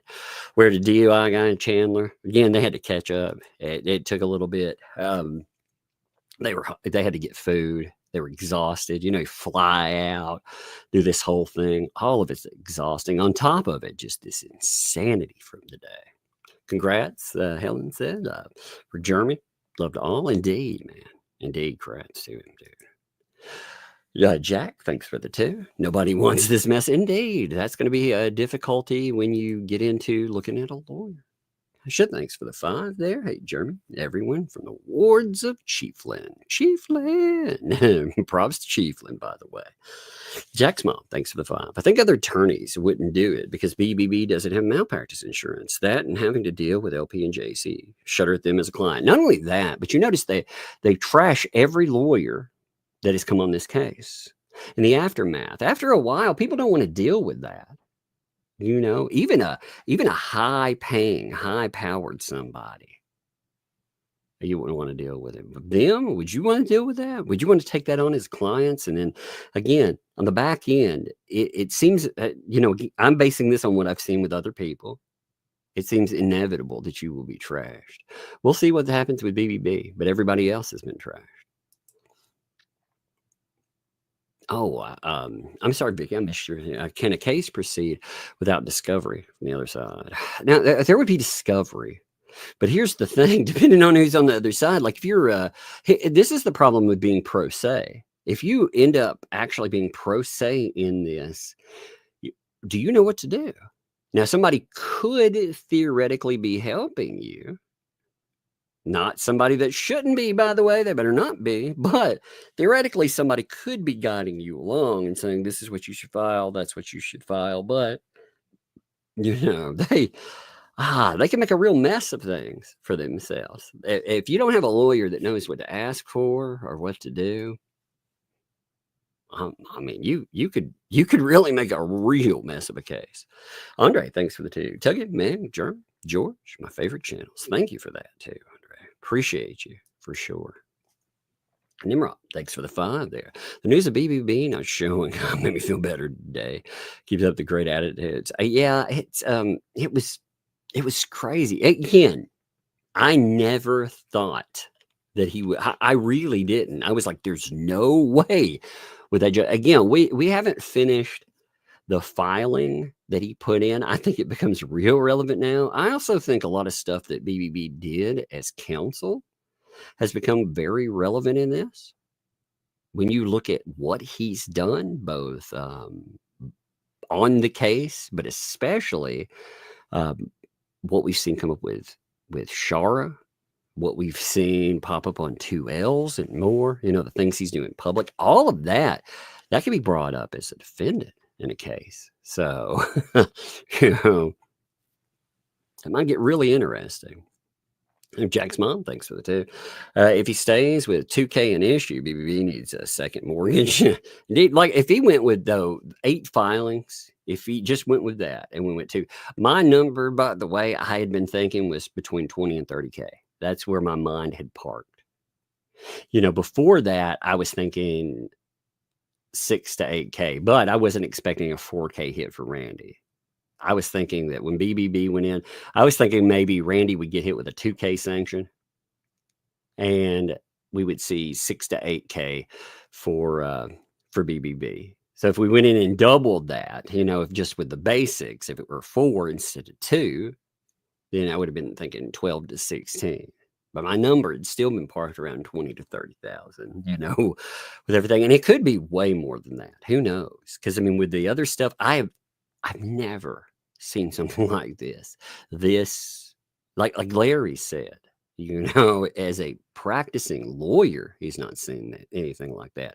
Megan sitting, you know, journalist watching. You know, I've been a spectator for a long time, watch a lot of cases. That's why I like doing this stuff, and never seen it. Just a bearded guy. Thanks for the 10. Jeremy, I think God that my prayers for you have been answered. God bless Megan a ton for being loyal and supporting live streams. Indeed, you know, and to make this clear, I've been able to get to know Jeremy, and I think Jeremy's a good person.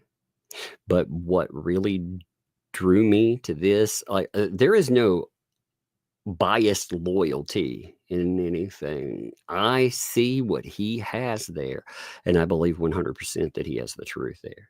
And then after that, get to know him better. You see the good works and stuff, and you're like, man, that, you know, this guy, he seems like a good person. Yeah, you know, people, they talk about, oh man, I don't like this approach or that approach. That's because he's under assault every day. You know, that kind of stuff. You either crawl up in a ball, you know, and break down, or you know, you return that. You return salvo. And that's what he's done. And I understand that. That's how I would be, honestly. If these people, they tried to besiege me, that's how I would most definitely be. I would return salvo all the freaking time. And it is tiring. I've never seen anybody under siege like this. But yeah, I think Jeremy 100% has everything on his side there for sure. And over time, again, I think he's been a good person. I've seen all the charitable works. You know, a lot of that actions speak. You know, that's how I've picked up a lot of YouTube friends. And off of this, I would consider him a friend on that. Janice, thanks for the 10. I wonder if the haters still think foreskin ambulance chase is a legal genius. Yeah, that's what they're going to keep saying. They're locked into a narrative. They're going to try to come up with some reason. Oh, he couldn't go. Remember, they were already telling you. It's fascinating because they knew he wasn't going to go. Like, didn't you find that interesting? And then from the filings, we found out that wasn't coming from them. It was coming from him. Like, that's what surprised me more than anything. I thought that they were just blowing smoke, you know, like maybe it's a weird maneuver, but really that was coming from BBB. Never expected it. Janice, though, that is it. They also, I wonder if haters think that, and Miss is going to need another job to work with the torn rotator cuff. Oh, what a mess there. What a mess, man. Sherry, thanks for the 10. Bumbles thinks he found a way to wiggle out of consequences of actions, but he's going to pop. Oh, yeah. Yeah, no, he didn't get out of it. He didn't get out at all. That's the kicker in that. Coyote bait again. Got yours there. Jody, thanks for the 10. Oh, yeah, for Mark Feather. Yeah, I did get that one. But yes, I'm sure he does. Sandra, what's up, Sandra, with the breadstick hair? Thank you for the gifted membership. That is awesome. Thank you. Misbehaving, thanks for the 11 there. Even a broken clock is right twice a day. Still more often than BB. Indeed. It feels like it, doesn't it? Mud Dog. I thought this was funny. Okay, I'm going to note this. You said peeps like BBB or why dueling should be legal. What's funny is Paint Chips, if you look him up, he would challenge people to combat, trial by combat. They used to call him the trial by combat. I was calling them the trial by comfat lawyer. It looks like a little butterball turkey with a shield and a sword strapped to him. It's the funniest thing ever. Look it up. Look it up. You'll love it. You'll love it. Elizabeth, what's up? Thanks for the 15 there. There is not a statement. That is a statement in and of itself. Thank you for backing. I appreciate it. Again, I did not have an answer to the whatnot contract. We do not know that yet. Dan Davis, thanks for the 5 there. There are stalkers, then there are mentally unstable people. Whew, man, yeah, and oftentimes they overlap. You have people like most of it. Here's the thing. This is what throws me. Like I track this case, right? I track it heavily. I keep up with anything that comes in and out of it. I don't go to your neighborhood and drive around. Like that is crazy. But some of these people do. They have cameras set up watching these people. We're looking at defendants and actions and more. That you're like, man, that's third-party violation of from the Ohio Protective Order. That's another thing we need to look at, that one order or the one filing BBB had before the last one, his first filing, because he brings up the Ohio order and everything is so bizarre. The 56K, no, that also I did talk about that. Sergeant Mom, thanks for the 10 there. Breadstick money for the Tugsters. Not surprised by today's turn of event. Karma will be visiting the man-child. I don't know. I am surprised by some of it. Puzzler, thanks for the 10 there. Magistrate emboldened BBB, just like Levy County emboldened LP and JC. No consequences yields no change in behavior. How could a magistrate predict this kind of behavior? The lawyer is way out there. Yeah, he actually, again, what Jeremy was saying is he said this was partially his fault. The behavior, of course, is the fault of whoever does it, but you're right. He said he should have basically sanctioned people, but he didn't want to become the guy known for sanctioning. You get a reputation as that, and that's awful. That's bad stuff. Let's see. I have my favorites. Thank you for the gifted membership there. Thank you very much. Appreciate that. My favorites. Good to see you, by the way. Diane, thanks for the gifted membership too. Thank you for that. That's awesome. Susan, thanks for the 3 months. It just shouldn't be this hard. The case, this is a once in a lifetime you're going to see a case like this case. It's not supposed to be like this. Sticky Widget, thanks for the 5 there. If we get 2K likes, I'll get 5 memberships. Go. Where are we with likes, by the way? I haven't even looked. We're at 2,800. Cool. That's awesome. James, thanks for the 5. I love you all. Well, love returned. Thank you for that. Red Wolf, thanks for the 5. God is on your side, Jeremy. Much love from Kansas, brother. Indeed. Here's the thing. Jeremy, one thing I've always found commendable is that he talks with proof. When I look at the ecosystem, they make a lot of claims. They either take half truths and half measures, or there's nothing at all. Like they'll take something that's listed where they think they understand something and it's not there. It's so bizarre. I've always found that commendable. I'll say Wombat. Thanks for 5 gifted memberships. I say Wombat. I always loved your freaking name, man. I always for years. I've liked it. That's awesome. James, giving the love to Larry, by the way. Thank you, James. That was awesome. And Cat Watcher too. I'm sorry, I should have pulled that up while Larry was on here. It's been a long day. So apologies. I should have put those on screen too. I was just looking at questions. Sergeant Mom, thanks for the 10. Okay, here's my Starbucks money. Thank you. I appreciate that. That is awesome, by the way. Thank you.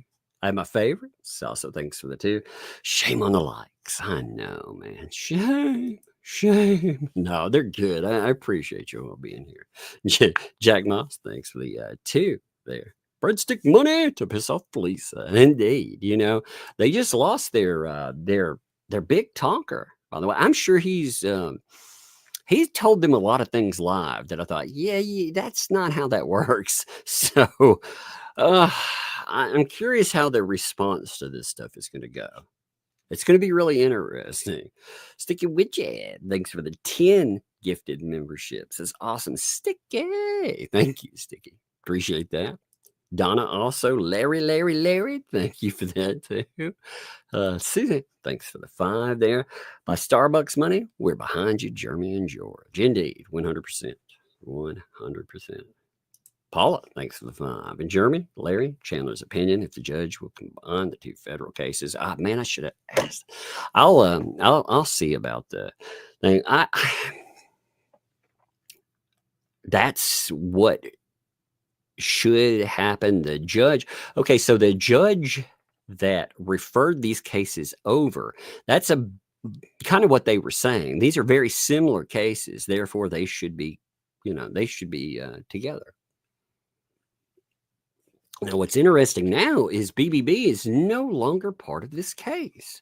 So in one foul stroke, there's no longer the excuse that he is their lawyer, unless he decides to do something. Well, I guess he is still technically, but if he's off there, there's no longer that excuse. It can't be burdensome to add them to that. Asha, thanks for the 2 there. The breadstick money from the Woods and Chiefland. Thank you for that. That is awesome. Chiefland. Joanne. JoJo's Adventures. Thanks for 10. Thank you for the coverage. Hey, thank you for being here. Appreciate that. Thank you. Wanda. Thank you for the gifted membership as well. Again, thank you for those. Horton Witt. Thanks for the 25 Starbucks money. Thanks for covering this story. You know what? Tomorrow, I'm going to treat myself. I never do this except when I have a doctor's appointment. I think I'm going to go get a chai tea or something. I drank some coffee today, and I've been drinking coffee again now. I've been off caffeine. So that's why I've been like, woo, I'm still going. Judy, thanks for the 20. Here's some breadstick monies. Thank you, Judy. That's awesome too. Appreciate that. Wanda, thanks for the 7 months there. Love you all. Love return to you, by the way, Wanda. Thank you. Wizzy Wheels, thanks for the 10 for the chocolate lip gloss fund. Indeed. She just, it's funny, she just expanded the lip gloss collection.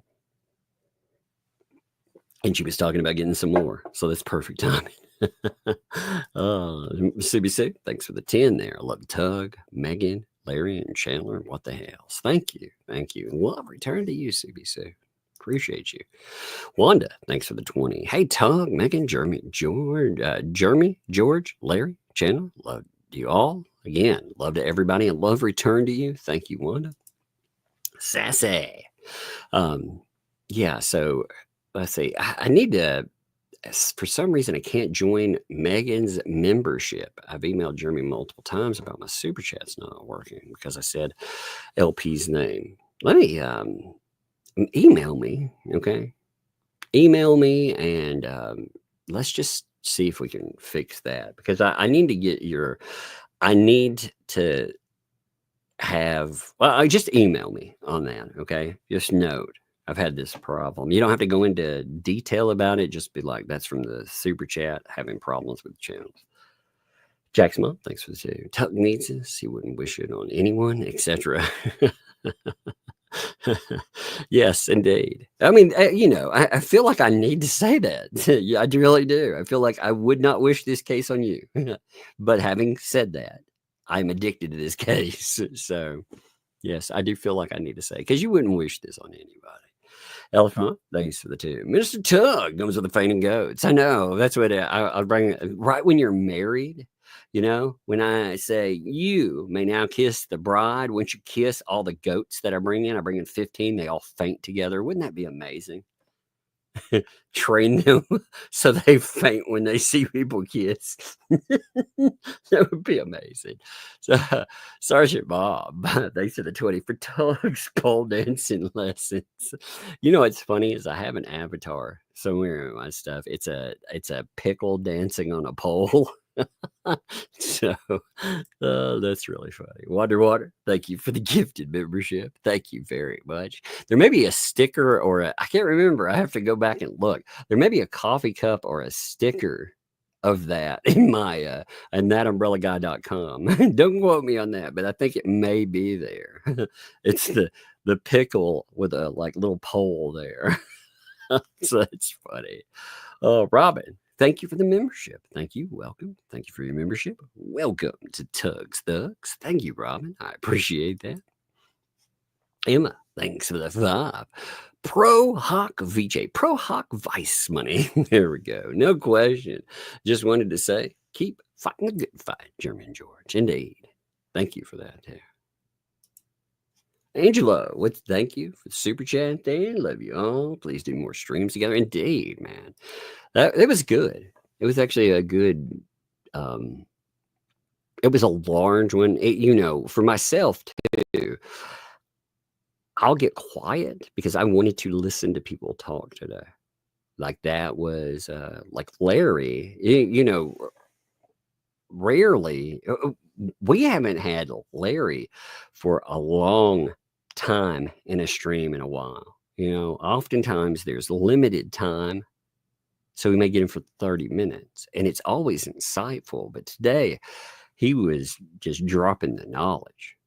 I was like, I'm going to shut up and I'm going to listen. And when Jeremy was talking, I wanted to shut up and I wanted to listen. I hate interviews where people don't let the other person talk. So I will go silent. Too often we have people that they interject. If I think there's something I need to say, I'll come in. But otherwise, we had two people that are interviewing as well, because Megan will ask good questions. So between that and Larry knew exactly what he needed to talk about, which was good. Derelict Squirrel. That's awesome. Thanks for the two there. First super chat ever. Love for including DUI. Thank you. Thank you for that. That is awesome too. Thank you for your first super chat with that too. That is awesome. And I love the name, by the way. It reminds me of my crazy squirrel. I saw it today. It was wandering outside. I can tell because we have all these squirrels. We just cut the lawn and they all run away except for this one squirrel. It just looks at me like, I ain't running. I'm going to walk up that tree. It's really funny. I can tell that one squirrel, man, it's got this attitude like, I'm gonna bust you up. And I love that squirrel. Nobody can mess with that squirrel. That squirrel, it lives here. But that squirrel has the meanest, baddest attitude. I love that squirrel. Dragon Lady, what's up, Dragon Lady Crafts? Thanks for the month there. I'll be in Fort Walton Beach next week for work, and would love to take Jeremy and George to Panama City Beach to Upland Winery. Well, write them. I mean, I'm not sure what's going on there. You could write them about that stuff and see how it goes. Taz, thanks for the fun there. For the route of fun. Once you have the new one, get the hammer. Indeed. Maybe that's what I need to, when I get a new setup. Maybe I do need to take them out and just drop the hammer on them. Although it would probably be funnier if I put, some slug shot into ones. Carol, thanks for the 5. I just checked, and the Flea channel has been wiped clean of Jeremy. No thumbnails of Jeremy, none at all. There's no show from yesterday there. I'd have to check there. Did you make sure it's not under live streams? So when you go to their channel, you may have to thumb over to live streams because they don't put out videos typically. So I haven't checked. So I know there have been videos, but it doesn't matter. Everything gets documented from that. Once all of these people that were getting sued started going over there, it started getting cataloged. But that would be fascinating. I have not looked, like I said. They're alive now. John Baker thinks, oh my God, that'll be real funny. I can't wait for the damage control. BBB, it's everybody else's fault. Again, like Larry said, and I firmly believe this too. What would happen if he went today? He would have gotten sanctioned. That's what I've been saying that. I did not think. I mean, it's possible he could have lost his standing, but I don't think that would have happened. And I didn't think he would go to jail. Like I said, in video I put out, he thought he would go to jail. I didn't say me. I thought he'd go to jail, but he thought he would. I didn't think that. I just thought it was sanctions. It is a grab the kids, and get them in line, tell them, take away something that they like. Hit them in the wallet, hit it where it hurts. Take away a toy. John, thanks for the tag. I called him Dad. I'm not dead. There you go. That's what you do with that. Carolyn, thanks for 5. Teach us, Sir Larry. Ready for your wisdom. Indeed. Like I said, I appreciated that. I thought that was amazing. Diana, thanks for the 2. Wonder why the fleas and Ray are silent. Scared? Huh. Well, it'll be interesting. Again, they have to circle the wagons and figure out exactly what to say, probably. You know, I'm sure that's what's got to happen there. Angel, thanks for the 15 months. Can they also make rumpled man skin pay Randy's attorney's fees? You could hit them for attorney fees, but that is its own thing. You would have to file for it. And I mean, I don't really at the end of all of this, what's going to happen if the case is a loser? See, here's the thing. BBB, he may get sanctioned. This is probably the worst outcome he could have had, because if he would have stayed on and they lost, he's not eating attorney fees. You know, I mean, he's eating his costs, but he's not the one that gets hit for all the charges and stuff at the end. It's whoever is the defendant in it. They're the ones that get hit with the decision against them. He eats all the time or whatever he's put into this case. Now, as a defendant, if he's a defendant on one, that's a little different, but it's all fascinating, though. I have my favorites. Thanks for 5. BB should get escorted from Pensacola. Prompt with a judge's date. Oh, what a cute couple. Angel, thanks for the 20 there. Great to see you all together. Spending money for buck and luck. Thank you. Thank you for that. I appreciate it. That is awesome. And it's a lot of fun to do a longer stream. Everybody had time today too. That was amazing, because Jeremy, he was away from work, so he had time. You know, when you have work in front of you, you're more likely to, I've got this thing, I've got this thing, I got that thing. Well, they were away. You know, they had planned, they had the time off, so he had more time just to sit down and talk. And it was kind of interesting to see that. I don't think I've seen that version of him before. Like, he's always got to go. And I mean, that's commendable. That's why he's been successful. But it's also good to see him have a moment and breathe. Him and George, you know, just to have a moment. The misbehave. Thanks for the 2 there. It's a faux poop. A faux poop. That's funny. Gunny Linguist, thanks for 2. I swear I saw an on-screen kiss between Jeremy and George. That's what it kind of looked like. It's Wretch, thanks for the 2. Isn't it 3? Filed more orders after he was told no. Yeah, there were multiple orders. I think they were talking about the ones that said specifically X, Y, or Z. Because yes, there were multiple orders that dropped in there. In fact, like I said, if you look, you should go on Pacer and just look at all of the file and imagine each document. What's up, kiddo? What you doing? What's up? Hey, what's up? I'm reading super chats right now. Did you sleep good? Yeah. Yeah. Well, it's still in the middle of the nighttime. You probably need to go get you some more sleep. Okay. Yeah. Or get my mom back now. Huh? I don't have it. You'll have to go ask Sissy. Sissy's got it. Okay. Yeah, I want my mom back now. All right. Well, you have to go ask Sissy. Okay.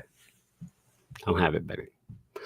Michelle, thanks for the 2 months. Did Randy tell the judge about Mickey and Dickie and their threats about Bruce? No, that's what the answer was for that. I did ask that.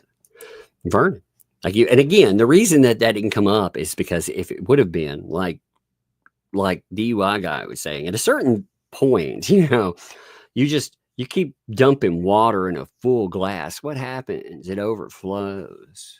And judge is already pissed. So you put in everything that you think is necessary. And the fascinating thing is you didn't have BBB there to try to argue anything that was put into filings. So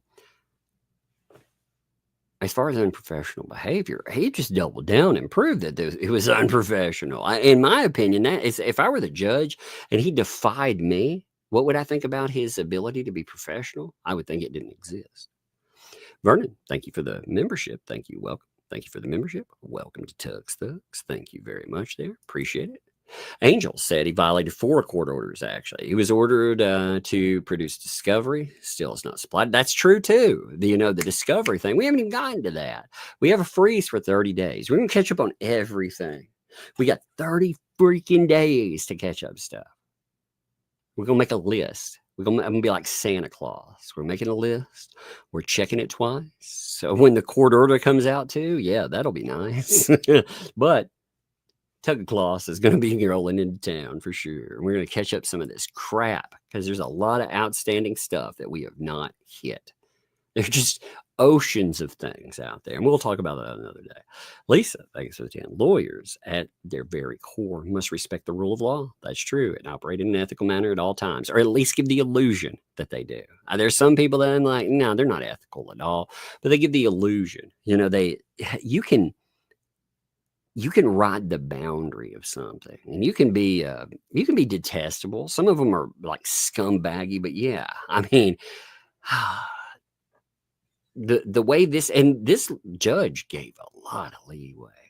If they're incapable of doing those two things, they're unworthy of membership in the bar. Getting the bar to do something about people too, Lisa, is very difficult. The bar. Ian Runkle talked about them imagining the bar. It's like they're trapped in the past, stuck in a cave. It's ridiculous. Sticky Widget, thanks for 5. After Bell, see you, the Umbrella Guy, Megan, Larry, What the Hales, chat, behave, and listen to the mods. Indeed. Thank you, Sticky, for being here too. Andrew, thanks for the 2.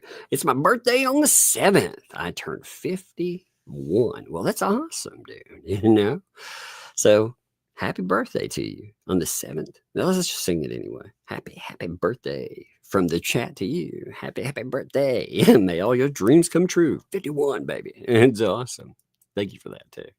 Taz, thanks for the 5 there. I like to swear bullet points, menthol pads. Keep you young, Megan. Save the panty hamsters. That's so funny. Laughing my butt off. I see that one. Jada, thanks for 5. Assuming, yeah, we talked about that one. We actually did catch that one. We did say Brandon also asked about the kiss there. Did look like that, didn't it? It very well did look like a kiss. Kelly, thanks for the 5. Just being nosy, the fleas chat is talking about Jeremy and BBB getting fired. These people are clueless.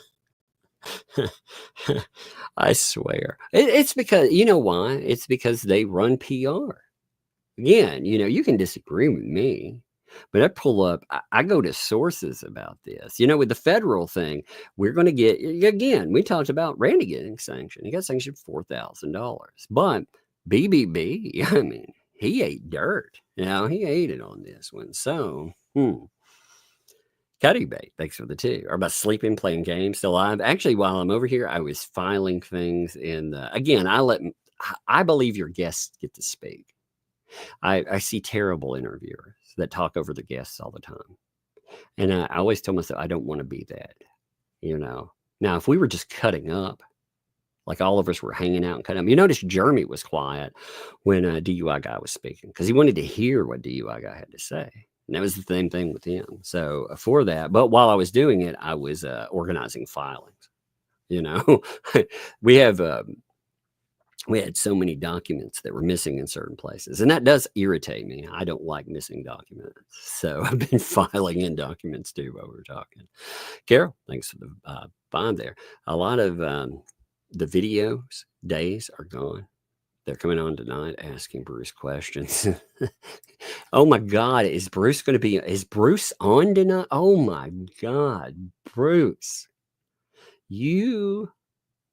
Oh my God. Yeah, this is a good idea, actually. Very bright idea. Somebody please make sure if he is on that live stream that you record that damn live stream. Because I really want to hear what Bruce has to say. Oh my God.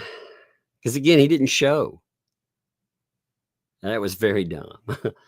Kathy, thanks for the 10. What a crazy day. Indeed.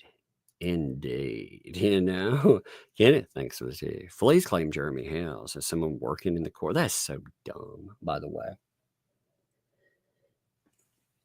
It's just some speculative nonsense. It's a federal fucking court. I mean, come on. They also claimed that, again, it was politicking and all of this other mess, that the judge somehow was on the side because because BBB wasn't there, Randy took a verbal lashing today. He was the only person there. You have a pissed off judge with a case that he's not happy about because of the way it's been papered. And this one guy who this hearing is about doesn't show up. He was going to come in. This is what DUI guy thought too. This is, again, what I would have thought going into it. He was going to scold them. He was going to admonish them. And he was going to fine them. It would have been sanctions. And then we would have continued on about this. But for some, BBB was terrified he would be arrested. That's what he said. Other than that, maybe he thought he could bail on this case. It was fascinating for him to note. Again, his own filing says he was fired, by the way. I mean, when you read it, that's what his own filing is stating. So I'm not claiming that he was fired. His own filing claims that he was fired, which is bizarre. There are screenshots yesterday. I mean, they were collecting money yesterday. They were collecting it for the Zim stuff. They collected money before that. I hope every penny went to what it was supposed to. By the way, I very much do. I'm not saying it didn't. I have no idea knowing, but I know a lot of people were talking about giving BBB money. And that's a bit messed up. You have to admit. Let's pull up that withdrawal of counsel real quick. I want to pull it up real quick while we're talking. I'll put it in the background. It's a very short document. You know, it's like a couple of sentences, but I do want to put it up in the background because, again, it says that he was discharged as counsel. Well, I mean, like I said, that's not some claim without merit, you know, withdrawal of counsel, but it says he was discharged as counsel by the defendants. So he's saying he was fired. They dumped him. You know, that was his excuse. Do I believe that? I don't, you know, because again, yesterday they were talking about how great he was. And now suddenly they want him gone. How does that work? Risa, thanks for the 2. Someone's deuce is another's karma. Indeed. Indeed. That is true. Jake's mom, thanks for the 2. Don't forget about Randy the Minch. Good job. Indeed. You know, Randy's done a great job. I have to say. Randy he has also managed to stay professional. He has stayed out of the fray. You know, that's the lawyer should stay above the fray. They can, again, a lawyer, if Bruce could have theoretically done this a certain way. We saw this with a Johnny Depp lawyer, okay? If there was something that he believed was misinformation, he could have gone out, dropped an item that was out there, maybe made a couple of statements about it or whatever, and make claims that way. But the way that, again, he has gone about this stuff is just wild, man. Skipper, Truck, thanks for the 5 there. When a judge orders you to do something, you're not allowed to say no. It doesn't take a law degree to understand. Yes, indeed, you are right. That's the thing. I think you, I, and everyone else but BBB seem to understand it, right? Andrew, I should have pulled this up there too, but love to Larry. Yes, love his videos. He does a great job with videos, you know? He does. Michael Dean, thanks for the 5. Plot twist, Larry helps Lynette. Say BBB for the story. Dun dun dun. It's so funny. Grandma, thanks for the 5 there. A statement just read on the fleas from BBB where he states he will be acting as legal advisor. No, fuck no. Did you all record that, please? Is there a paper, like a screenshot of that someone can send me? Fuck no. He can do that right this moment. But behind the scenes, if he is inserting himself as a quote unquote legal, no. The judge will melt the fuck down. Excuse my language, but this is garbage. He cannot go in and puppeteer this stuff.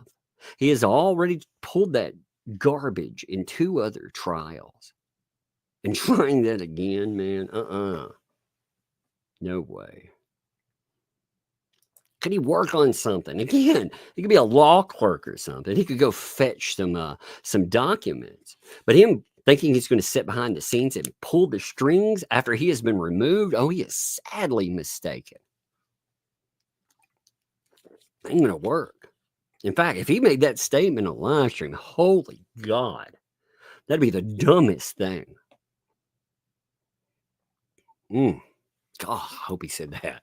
Death's Angel, thanks for the tip. I love Sherlock Holmes. Indeed, I love that Sherlock Holmes. It's really good. Jack's Mom, thanks for the 5. I super chatted half my super chat budget today. So you won't hear from me at the end of my, hey, appreciate you though. It's been like a celebratory weird day, hasn't it? Thank you though. Appreciate it. Corbin Went, thanks for the 10. We talked about that. We did catch that one. Thank you. Hey, there was Megan. What's up, Megan? Larry's Karen Reed coverage is that's true. Yes, it has been very good there. Thanks, Tug, for double streaming it with me today. Hey, that was fun. Love you both. Good night. Yeah, indeed. I really enjoy streaming with Megan. I like to, as my days, again, I can put more time in as my health stuff solidifies. I don't mind streaming a couple of times on the day. Actually, I enjoyed it. I was excitable today anyway, so it was good to sit down and have a live stream, I think. It was enjoyable. Death Angel, thanks for the super chat there. Hope you're well arranged. Good, by the way. Appreciate you. Linda, thanks for the 30 there. Good night, all. Great info. Thank you all. Hey, thank you for being here. Appreciate you, Linda. Andrew, thanks for 5. Tug, is there any way Germany can make autocratic sheriffs do their job? No, unfortunately not. You could, again, if they haven't responded to public shaming yet, then probably not. There was something, by the way, that came up with them, and we'll have to talk about on another day. Maybe tomorrow, if I remember to pull it up. Kim, thanks for the 8 months. The haters believe Jeremy's terrible behavior has deprived poor LP and JC counsel. The Lulyer haters in their chat. Blame, of course. Bruce has acted like I said, they don't want to listen to anybody out there about, Bruce lost it after 96. If you go in and you look at the documents, you look at what he was filing, he was just popping off like, I want to sanction for this. Hey, wait a minute. I want to sanction for this. Hey, wait a minute. I want to sanction for, again, it looks unhinged. But what really took the prize is him telling the judge, like, he had 3 weeks to get ready for this stuff. And instead of taking those 3 weeks and saying, hey, I have a conflict, I need to push it out, making plans or more, he waits until right before it happens to file not 1, but 2 items, like he has done many times. He waits till the last moment or after the fact. And this, he couldn't wait till after the fact. So he does it right before. And then when the judge drops an order, because otherwise, I'm sure he would have said, well, that wasn't ruled on, therefore I didn't have to arrive. When the judge was like, nah, you be here. He flagrantly didn't do it. But which, like I said, I've never seen somebody, because you risk your career that way. I feel like we have given Bruce like common sense legal advice. Like, don't do this, man. Don't do that. Why are you doing this? That's wild. It's crazy. Don't file this stupid lawsuit. Don't pull the strings behind that. Don't say that you're going to pull the strings and oh my God, man. It's wild stuff. Andrew, thanks for the 2 there. Thank you for the happy birthday. Hey, Andrew, happy birthday to you, buddy. Again, I look at you all. I appreciate you all. You all at your channel. You all are all this. You make it where I get to spend my days with my family and I get to cover things I enjoy. So I appreciate the crap out of y'all. I got to cover this and I love doing this, I do. All right, let me see. Also, let me give love to Jason here, by the way, through Venmo, dropped a 10 as well. Thank you. Said great coverage today. Thank you. It's been good. All right. I think we're going to end here. Actually, let's see. Is Shizzy still live? I know I'm late. But is Shizzy still alive? Let's see. If he is, I'm going to link to him. I apologize for yes. I've ran over for Shizzy, but start rating Shizzy, please. If you all would, anybody that's going to, just start going over there if you would anyway. Tell them Tug sent you, but I'm setting up the redirect. Give me 1 minute. I'll have it set up. But I want to give some love to Shizzy. He's been away. He's over there. He's reading with Yamaha.